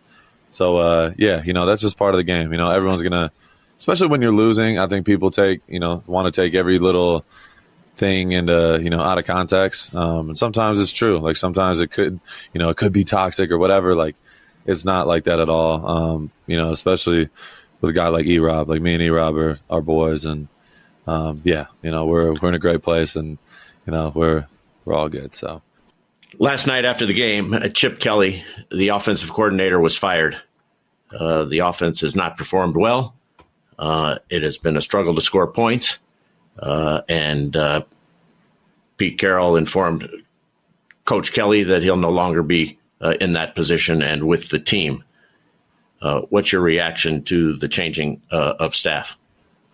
Unfortunately, I'm used to it. That's the I guess I'd say the bad news, but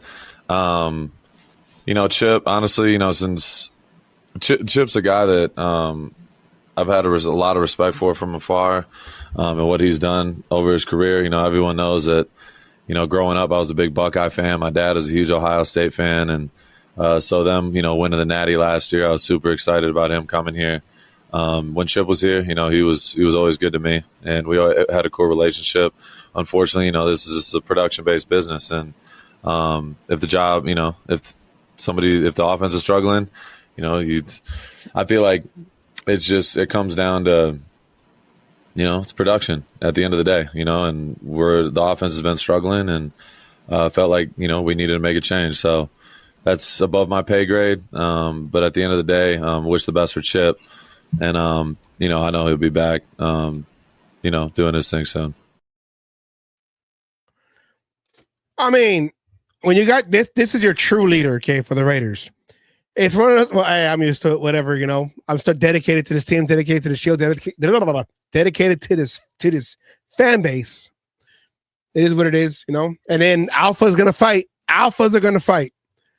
You want what I want. We all want the same thing, but we're going to fight because we're like, what's going on? Okay. Frustration. That's what that is. Here and out of Sodom, any comments on that? I just wanted to play that so everyone remember, oh yeah, they were fighting this whole team, but Max Crosby, the leader of the team, the true leader, not your quarterback, but the true leader of the team, has said, no, hey. That's what we are. Alphas. We fight. Like brothers. We fight. No, I mean, I agree. Like you said, frustration. I'm sure somebody got called out for something, that happened on the field, not that, long before that happened. And the other one just didn't like it, and it started a back and forth. I mean, it's frustration. The alpha, we want to say alphas. I'm just going to say competitors are going to do that shit, right? I mean, hey, why didn't you make that fucking tackle? You were right fucking there. Motherfucker, I slipped. What the hell? Why you got to call me out like that? I mean, that's just going to happen. And it's only a big deal. One, we're losing, and two, because Max Crosby's involved. Yeah. I mean, if it wasn't Max Crosby, I'm sure the fucking cameras would never have fucking caught it. Well, that was actually a fan. That was a fan's camera. Okay, well, that's even better. But, so it made it out there. But, I mean, again, it's just frustration. He's right on that. Everything he said, he's used to it. We all are fucking used to it. It sucks that statement even has to be made. Like Alex said, we're all used to it. And, everything. Max is just, a couple of losses away of saying, I'm just here so I don't get fined. Pete Carroll knows about that. What was I going to say? It reminds me of that one famous NFL Films, the clip with Peyton Manning arguing with his center. Just Saturday. Just go out there and do your job. Yeah, just block, okay? Just do your job. And they're all fighting, and then like later on, they're like, "Hey man, it's cool, whatever." Like that's what happens, It's what happens. It's football. That's why I said when it comes to like Geno Smith and the fans, like we're irritated, we're tired, like we watch you on the field. Your whole body language is, I don't want to be here. So now it's like, well, then don't be here. Sit down. But we got to suffer what you're playing, the way you're playing out there. We got to suffer through that. We're the ones paying, basically, if you think about it in a way, theoretically, we're paying your contract going out there to Vegas, buying the for the tickets and the hotels, the tickets, the merch, everything else that goes in there. Even us at home with all the streaming apps and everything just to watch this team. Yeah. So it is what it is. That's how it is. It's the frustration. And if you can't handle it, and if you can't hang, like it says in CMN, if you can't handle the heat, get out of the desert. This ain't for you. Okay? Raider fans, we've been outside of the small little window we had in the early 2000s. 1983 was the last championship team. Raiders beat the Redskins. Okay, Jim Plunkett, Tom Flores. That was the last team. We flirted a little bit in the playoffs, moved to Oakland, started all over again. Then when John Gruden came in the first time, that's when we got to the Super Bowl. But then, of course, the bad luck came from the year before that. And Tom Brady, I mean, you kind of killed our little dynasty we were building. I don't know what you're trying to do now, but it's either choose. Do you want to have your fingerprints on this team, or just be a guy that profits? Because you can't be doing everything. I'm gonna do a broadcasting, and I'm gonna have a production company, and then I'm gonna like you said, Asylum, clone dogs. Like I'm gonna do all these things. Oh, and then I'm gonna go and tell the Raiders what coaches they're gonna hire. Like, I don't know, but that person that was interviewing Max Crosby in that podcast, that's Jim Gray. Asylum, how do you like what's it called? Not controversies. Conspiracies. How do you like conspiracies? I'm not a fucking fan of it. It's not a conspiracy if it's true. It's not a Goodell conspiracy, so we're not going to do the foil hat. No, but Amy Trask, we don't all know Amy Trask, we're trying to get her on the show somehow, some way. Where's some way. And you're failing. You had one job to do. She had said something interesting. I want to say this was last week. About the Raiders' struggles, and she knows about the Raiders' struggles. She was there with Al Davis. She's been a part of it. She is the what was Vincent, happy Thanksgiving to you and your family. Appreciate you watching on your break. Here is Amy Trask talking about who she feels is the reason why the Raiders, not just this year, but just in general, have been struggling. Here we go. And former CEO of the Raiders, Amy Trask. Amy, there are a lot of areas that need improvements with the Raiders. I just laid out maybe one or two or so, but the lack of run game being one of them. But what are the biggest issues in your eyes, and how can they be fixed?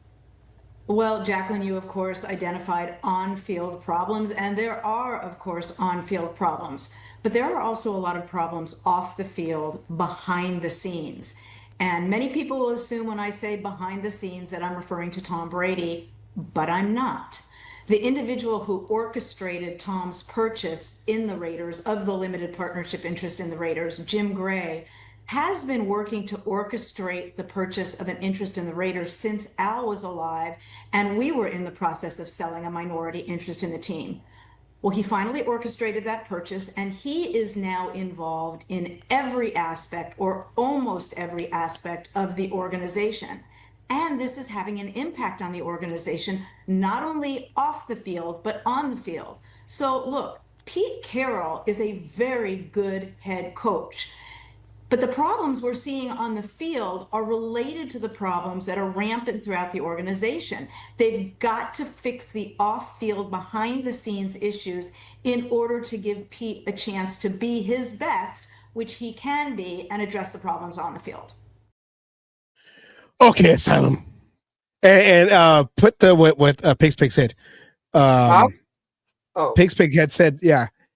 He said Amy has been trying to muddy the waters, but I have other graphics right now I want to show you. I want music though. We got some music here.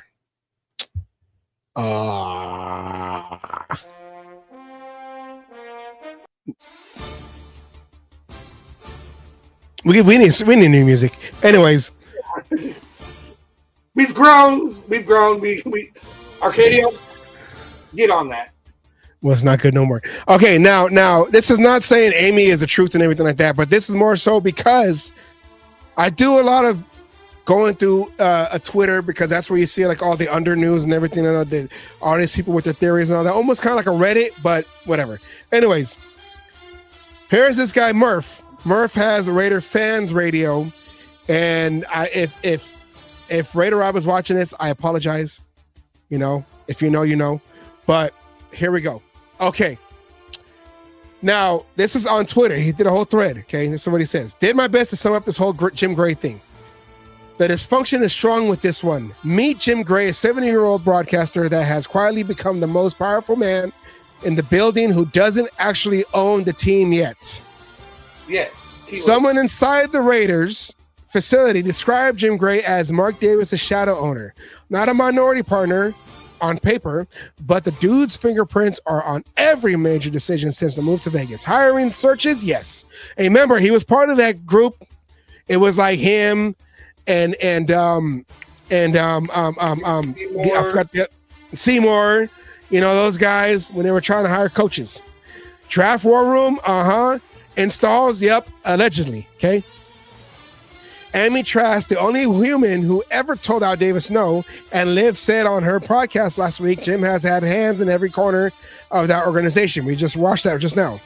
Translation, sounds like an attempt at a hostile takeover at some sort. 2007, Raiders. Back in 1963? Oh, 1960. After that, that's when he got hired, 63. 64? Yeah, he got hired in 63. So that would be 64, 65, something, yeah. Raiders 2007. Raiders still. He didn't do the hostile takeover until after being commissioner. When he came back after the merger, so 68 then. 67, I think, was the merger. Raiders sell 20%. 2007. Raiders sell 20% minority stake. Jim tries to broker his own buyer. Trask shuts him down cold. It was said Gray was livid and told people, "I'll own part of this team one day. Watch." It's like those cartoon bad guys. Gadget, I'll get you next time, Gadget. Anyways, I'll own part of this team one day. Watch. How dare you? Fast forward to 2023, he delivers Tom Brady's ownership slice on a silver platter. Guess who brokered it? That's right, Vengeance. Arc completed. Brady didn't just wake up one day and say, I want 5% of the Raiders. It was Gray who spent 2 years whispering in both Mark's and Tom's ears until the deal got done. Brady's stake, officially tiny. Gray's influence through Brady, astronomical. And the final one, Mark Davis trusts these 4 people the most. His barber, the ghost of Al Davis, Jim Gray, and John Gruden. Everybody else is just renting space. Bottom line, the Raiders aren't owner run. They're best friend of the owner run. And until Mark wakes up or the NFL forces a sell, Jim Gray is the most powerful non-owner in the league. And that scares the ish out of me as a fan. That scares the shit out of me as a fan. My mama's watching. I don't care. You're welcome. So, Asylum, what is that? Seeing this conspiracy theories as we're doing right now, what is that like? What is your take on that? As someone broke it down. I mean, I don't know how true any of this is. This is above my pay grade. This is above shit that we don't see. You know, I mean, I'm not going to say it's not true. You know, Amy has a better insight of what's going on with the team, even now, than probably any of us, right? I mean, we've heard, like you said, he's been a part of all kinds of other things, and we're all, who the fuck is this Jim Gray guy? Yes. You know, so it's just one of those, and we know there's people in Mark Davis's ear, and we know Mark Davis is basically the owner, like you said. He listens to other people, but the people around him don't seem to have a football mind. No. So maybe Jim Gray can be part of the fucking problem here. Maybe that's not as much of a conspiracy as it is a reality. Well, you see how much influence. I mean, he has a show with Max Crosby. This is his 5th season on that podcast called Let's Go. He has a show with Max Crosby. He is based in Vegas, Jim Gray, because he done a lot of the boxing matches. He's the ringside commentator. Well, go in there and interviewed. He's the famous one where Mike Tyson. All right, Mike Tyson, how do you feel? Oh, I broke my back. What do you mean? I broke my back like a vertebrae? Oh no, I had the motorcycle accident. I went to the doctor and he said I broke my back. You know, Jim Gray was there. Jim Gray, you know, him and Tom Brady built the Hall of Fame, whatever that is, out there in Vegas near the stadium. Like Jim Gray, he's like the Emperor in Star Wars. You know, well, no, he's just a chancellor. No, he's evil. He's always in the. Why is this guy always in the room when his business conducted? Who is this guy? It's like in the Temptation movie a long time ago that came out, you know, on NBC. David Ruffin, you know David Ruffin, you know, lead singer who took over. You know, he sang "Ain't Too Proud to Beg," all that, whatever. He had a guy named, I forgot his name, Flint was his guy. Flint got him drugs. Flint got him here. And everything. Ask Flint. I feel like he's Flint. Like, who are you? We're the Temptations. You don't sing with us. What are you doing? Like, why do I got to go through you? Well, you know, I'm his agent now. When did that happen? Well, you know, he asked me to. So I'm his agent, and we're going to do David Ruffin and the Temptations. So this is going to be Tom Brady and the Raiders. They're going to force out Mark Davis. I don't know. Jim Gray is up there in age 2. He's a little older than Mark Davis by like a year, but by like a year. I don't know, man. I don't know. I mean, this is it's Vegas, you know. I don't know. Maybe Jim Gray wants to be a little mafioso. Hey, and this is my time. It's before Vegas, so he said. Well, I'm saying is, you know, you got to tempt them in. Yes, he is the Sith Lord. You got to tempt them in to like, hey, you know, I know you want to get out of Oakland. Oakland's not helping you. You talked about Portland. You talked about San Antonio. You talked about, you know, maybe going back to LA. But how about Vegas? Vegas is untapped waters, you know, and with the glitz and glamour and the no, Vegas was an Al Davis thing. I know the team to Vegas. I know, but I know Al Davis loved to go to Vegas, but we asked Kingdon. He goes, I never heard of that. But they keep saying that, oh no, Al Davis wanted to go to Vegas. Al Davis wanted to go to Vegas. He was always trying to get to Vegas, and that was after John Kingdon. I mean, everything you hear, Vegas just feels like an Al Davis thing, not a Gray thing. Well, no, but see, Jim Gray, he claims that, Al Davis is one of his closest friends. Hey, Mark, you know, this one he does the Jedi trick. Mark, your father wanted to go to Vegas. Come to Vegas. And he's all like, Vegas? His Whoopi Goldberg ghosts? Are they with the pottery? he could see Unchained Melody. What your dad wants. Jim Gray is behind Mark Davis, and they're making a pottery. And it's actually they're making the model of Allegiant Stadium, which is a flat pancake. Oh yeah.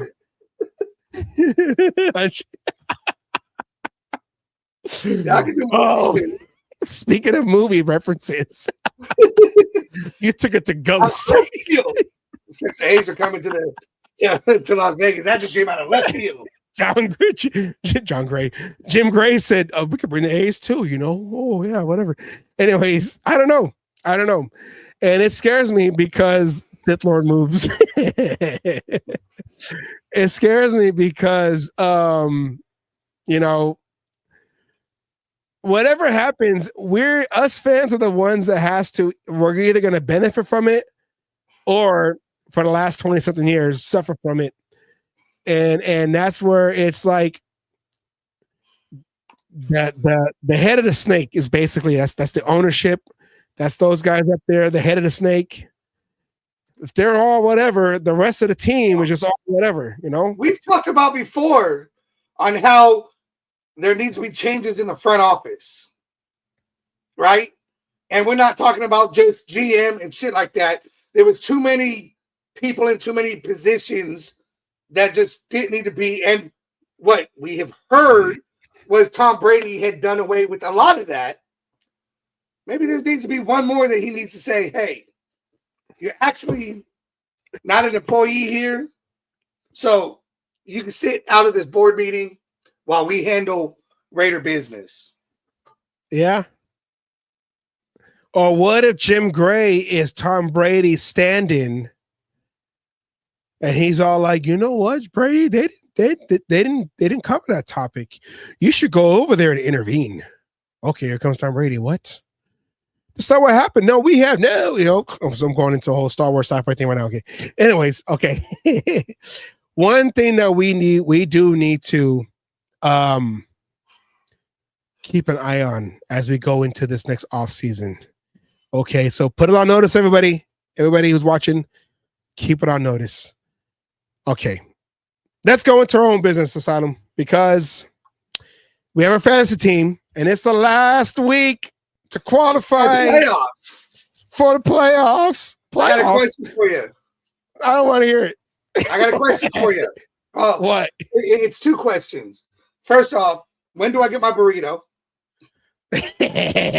Actually, I lost. No, how I does lost. it feel to be on the outside looking in for once this season? I will not answer any questions until we do this.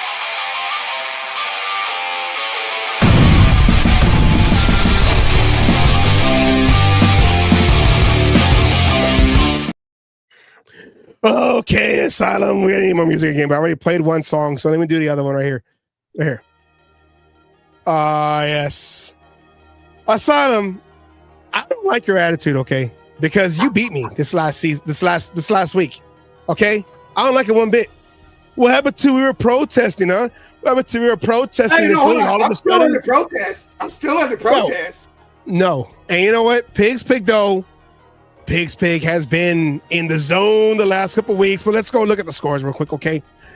All right. Screw you, Asylum. Asylum beats me at 127 and 117. It was kind of close, and then it wasn't. And then it really wasn't. Hold on. Let's tell the truth. It came down to that last game for you to even make it close. I was trying to climb. It wasn't even close. It wasn't even close. I had you if Stafford would have threw 2 more touchdowns, but you text me like, they're gonna run the ball, right? They're gonna run the ball now. You got headlights, okay? And then I needed Tampa Bay players to start playing and give me some points in my other league because Arcadio, bang bang other gang, I have him in another league. He beat me with the Browns defense, of course. And we all saw what happened in this game. He got 30-something points. Yes. And the 10 points. Yes. So, anyways, I lost to you. So now as a staff as a co-host, we are 1-1. Each, we're the series is tied, but that got you up there to the playoffs. As of right now, you're in the playoff. You're in a spot. Right now, as of till tomorrow. And this shit starts with 3 fucking games. Yes. I am the first seed looking in, or outside looking, or inside. Yeah, outside looking in. Yes. So I got knocked out. Whatever. I just learned to foosball. Gets beat by the interim. You got mad TDs. 115 to 104. He loses his top spot. Edward does. I just learned to foosball. Bang, bang. Other gang. Arcadio. How dare you beat my sister? That's rude. Okay. She's like a little sister to you too. 114 to 95. I just want to say this. My sister has a great roster. She just it's her roster is always with that one snake bitten team, and my sister has been that one snake bitten team. Holy Roller edged out. Mean Machine. Jessica beat out Jeff. I said, baby, I need you to win this one. I need you to win this one, man. Beat Jeff, please. Beat Jeff, please. Oh, she did it. She did it out. Not even a full point. By 0.9. And Pig's Pig. I mean, the last three, he got me, he got my sister, and he got Anna. Like, it's not just I won the game, it's I destroyed. This guy right here. Oh yeah. When he was last time he was in first place and played me, he lost his first place spot. Well, he beat Anna 138 to 77. It's not her fault because she had Roger starting, and then he was a late scratch, and you know that's one of those things where I hate where it's like, well, I'm not ready, I didn't wake up yet, and then they play, and then it's too late. So she didn't have a quarterback playing in that game, and that's what happened. So let's look at what's coming up. This is the last week. This is the week to solidify. That's not the right numbers anymore. Solidify. I did this morning. Solidify. Yeah, I made some changes. Those numbers right here is a little bit closer. Don't tamper with show information, okay? That loses credibility, and now we're the Raiders or Pete Carroll and Chip Kelly. Don't do it. Okay. No, that's not true because I'm winning. Okay, well, I don't know what the percentage is now, but when I did this 4 hours ago, right from our it's like 49-51. It's hey, big difference. It is a big difference. Big 47% Asylum, 50 Anna.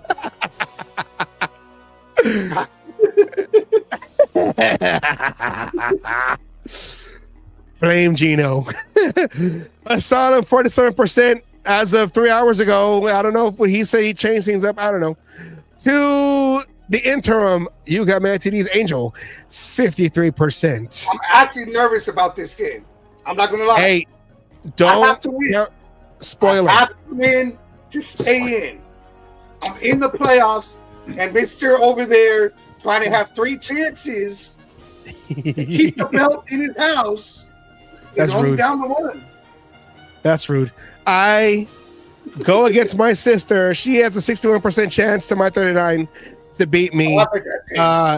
This is, of course, the season ends with a sibling rivalry.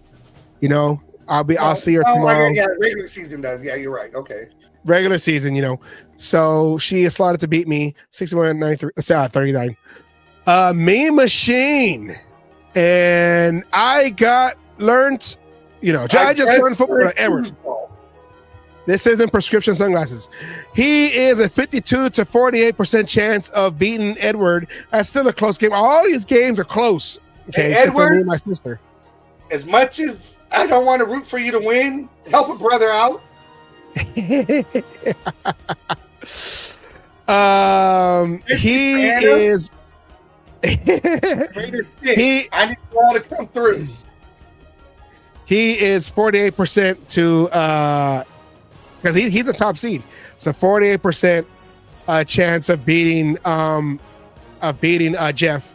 The next game, Anna's scary team goes against Bang Bang other gang, Arcadio, 53 to 47%.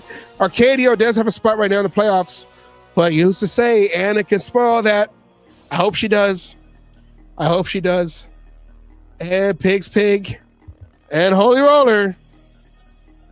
Babe, you're my last chance to keep this belt in the house. 52% to Pigs Pig to. I'm sure Yes, the sir, I numbers, need you. but I can't 48. believe you're the only game that's not just fucking. This is down to the fucking wire. This is anybody. I mean, this playoff picture can get shook up real quick. Let's look at the standings, okay? I know. I gotta go and do the whole thing. I know. Oh, that's the wrong one. Where we at? Okay. Let's zoom in. Zoom. Enhance. How's that? Enhance. Another movie reference. All right, here we go. Let's go. Okay, Pigs Pig. Oh, Pigs Pig is the first one to clinch. 8-4. 8-4. I just learned the foosball and Bang Bang other gang Arcadio are 7-5. They're both tied for second. Mean Machine, Holy Roller, and Asylum 6-6.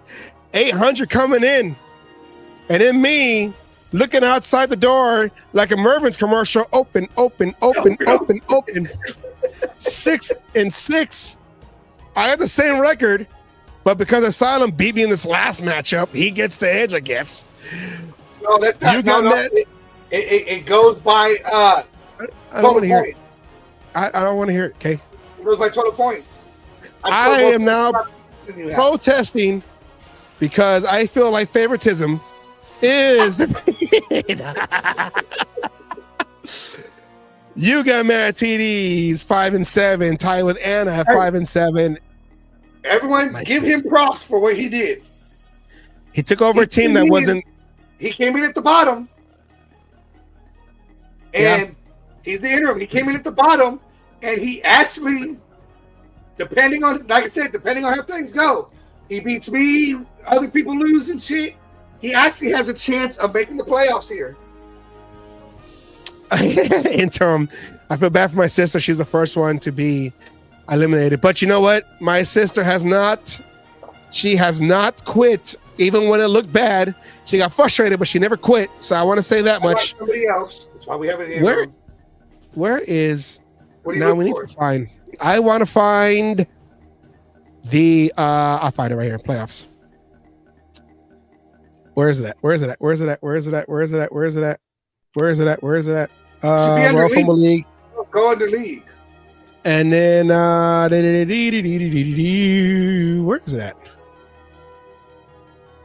Should be Members league. roster settings. I am a league. Go understand Transaction standings. I wasn't standings.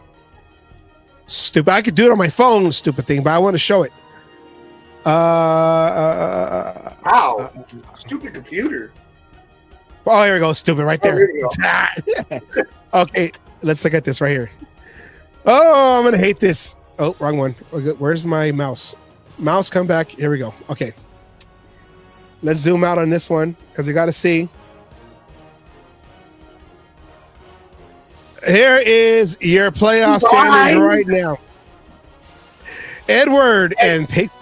Everybody watching, change it to 8 teams in there just so you can jump into the playoffs. Okay, you know what? You think that I'm just going to Goodell my way into this league like that? That's just rude. Okay. I just, we are a I got nothing. Okay, Pigs Pig and Edward, I just learned to foosball. Right now, both have buys. So that means that next week, actually after next week, if the season ended today, yes, okay, there you go. Asylum and Arcadio, that's a great matchup. Asylum and Arcadio goes against each other in the first round, and Holy Roller and Mean Machine will be batting each other again. This is like a repeat of last Raiders week. and Jets. A repeat It's like of Raiders last and Jets. Oh God! As long as I'm not that bottom guy. Remember, you was in the top when I played you. NIT league right here. I don't know. I want to do like a prize for so just to make it more competitive, something kind of constellation for the constellation ladder. But we all know that this right here is the most important thing because we're all trying to go for this right here. The belt that we all want that should stay here where I live. Let me get this off. The belt, the Royal Fumble belt. It's happening. I told you it isn't happening. I got one last chance. Baby! Baby! Hey, hold on. You might want to make a phone call to here to Kansas so you got mad TVs. He ruined everything. He wasn't supposed to be good. Oh, my God. It helps you. He played back just now. I got, Alicia, it's me and you this week. Okay. This is for the last slice of cheese. She knows that reference. The last slice of cheese, Elise. Okay. That is your fantasy football asylum. Okay, this is the last week. Okay. Who do you got again? I forgot. I got you got mad TDs. Oh yeah. This is the last week. The interim coach. That AP. You know, this is my season right here. Versace. I'm Versace right here. I still blame Debo. But this is my season right here. Right, wild card. I got to win this to stay in the wild card position. Don't do that, Muhammad Ali. This is what I meant to do. Or rope a dope until you got tired, and then I come in and dominate the rest. Don't do that. Don't do that. I'm not doing that. I got to have this. I need to win. I lose, and other people win. I'm down there in the consolation shit with you. The NIT. You know, I mean, you know, I got to win. I just want to say that this is, like I said, this is one of the most competitive fantasy football leagues that I've been a part of. And the fact that we started, me, Asylum, and Arcadio, okay, this is that we started, more so Arcadio. He's the one I said, you got to do a league. Okay, fine. And that everyone participated and have been competing, and it's back and forth and everything like that. So I appreciate that. We appreciate that. And we'll see what happens because it's going to stay here. So, but we'll see what happens. That's what I say. Any given Thursday, Saturday, Sunday, Monday, whatever day, because we're getting into the holiday season. So it's going to be on every day in NFL football. So, you know, that's it. Yeah, any given day. There you go. Anyways, tomorrow night is Thanksgiving. So I'm gonna have you go first. What are you thankful for? I don't have any special graphics or anything. This Chip Kelly thing kind of like threw a wrench in the preparation of the show. But before that, we did a poll. Let me do this real quick. We did a poll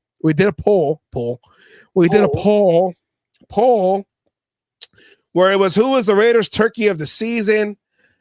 Out of 24 votes, I appreciate our first poll, so we appreciate everyone who voted. 24 votes, and you know that's a lot more than I expected. So yes, I appreciate that. Pete Carroll, 42% was your lead turkey. Chip Kelly, who was axed the other day, 17%. Geno Smith, 38%, so he's in second place. And then other, Mark Davis, Tom Brady, Sprite Tech, Brennan, 4%. So it's Pete Carroll, Geno Smith, Chip Kelly, and then other. That was the results of the poll that we put out there, which means Asylum. If those are if Pete all that, what is your take on that? Well, I was hoping for another option on there, the turducken, but since that was not an option. I mean, I think it's fitting. I mean, the biggest con artist, the biggest turkey is Pete Carroll. I mean, in the end, I can't argue with that poll. I think, I mean, you could put it on other people. Geno is kind of like the second, right? Kind of a thing. Like I said, if it's the turducken, right? Pete Carroll's the turkey. Geno's the chicken. And then I'm not sure if it was Chip Kelly or Mark Davis. I'm sorry, was Geno was the duck, and then either either Mark or Chip was the chicken. You know what that sounds like? That sounds like they all just put him in a grinder, and then they mix it all up, and then they made chicken nuggets at McDonald's. Okay, McNuggets. There you go. There you go. There you go. There you go. But yeah, I mean, I'm gonna agree with it. I mean, right now, with everything we're seeing, Pete's the fucking turkey. Pete's the goddamn con artist of the century.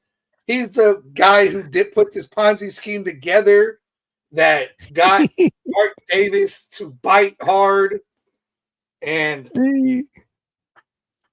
we are where we are because of it. And I want to say thank you everybody who saw the Spaceballs shorts and liked it. We can't put that, so we appreciate that. Okay, now close out the show. Asylum, what are you most grateful for? And the Thanksgiving Eve, Turkey Eve, whatever you want to call it. I'm thankful for all the people who come here, watch this, and allow us, to be able to do this. I mean, if it wasn't for, everybody who sits here, our regulars, all the other people, for the shorts, this, everything, that's what I'm thankful for. The people who sit here and listen to us, vent, ramble, me get set off and just go off on a tangent. That's what I'm thankful for. Yeah, you took mine. Nah. Yes, I'm grateful for everyone who watches. I know, you see our subscribers, right now, 389. Appreciate that. And yeah, we're sort of slow, but see, we're trying to build something different. And as you can see, do a lot of work visually, our research and all that, whatever, in our busy schedules that we have.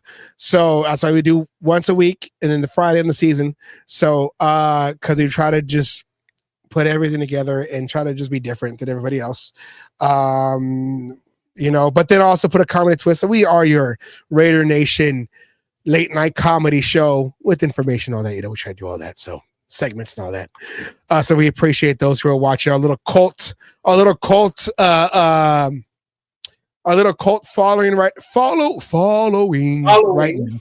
following right now. So we appreciate that.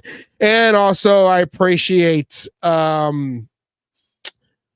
just being here alive, and the family that I do have left. And I don't care. And of course, my girlfriend / fiance / headache / she how do you say, when one side is dipping, the other side carries and all that, whatever. So 50-50, whatever, 60-40, we balance it out. So during my rehab, of trying to get my back better and everything, she's been there. So I want to say I'm thankful for her. And Emiliano, who we went to go see him do his dance recital. He was doing hip hop dance and everything. He stuck the landing. I was over there doing like football plays. You got to put your knees down. You want to go in a stance like offensive lineman, K. You want to go and make sure you stance and then hold. And then he carried the girl and he got her. She almost knocked over, but he put his foot down. Okay, he didn't get knocked over, which means he's ready to play offensive line for these Raiders. Okay. Asylum, any last words or anything? He couldn't do any fucking worse. No, he's not going to play because Pete don't play rookies. Anyways, Asylum, any last words or anything? I got nothing else. Everyone have a happy Thanksgiving tomorrow. Stuff your face. Don't get too full because it's uncomfortable. But I hope everybody gets to spend time with the people that they love. Yes. And one thing we can all, we might not agree upon the same politics. That's going to always get brought up on the table. We might not all agree upon the same religion. That's going to all get brought up on the table, But there's one thing that we can always agree on is that we all, because we're going to see them tomorrow, is that we all hate the Chiefs and we all hate the Cowboys. All right, Asylum, that is our show for today.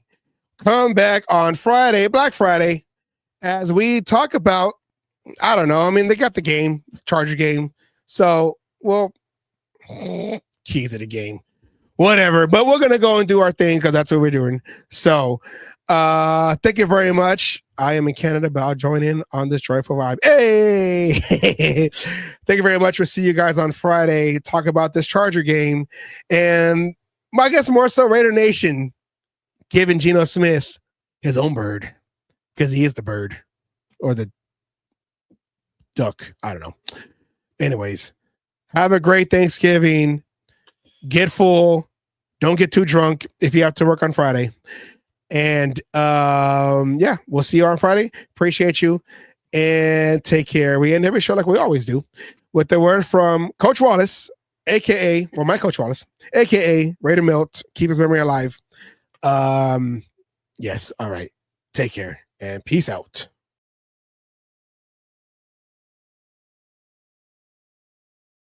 All you other NFL teams, your tailgates are weak. Your teams are weak. We might be down right now, but it doesn't take away the history. And all you Raiders out there need to know your fucking history of who the fuck you playing for and where the fuck you're playing. Damn it. Oh, and by the way, I won my last cage fight again. I'm still undefeated. And you NFL motherfuckers out there that you think you want some, come on and get some anytime.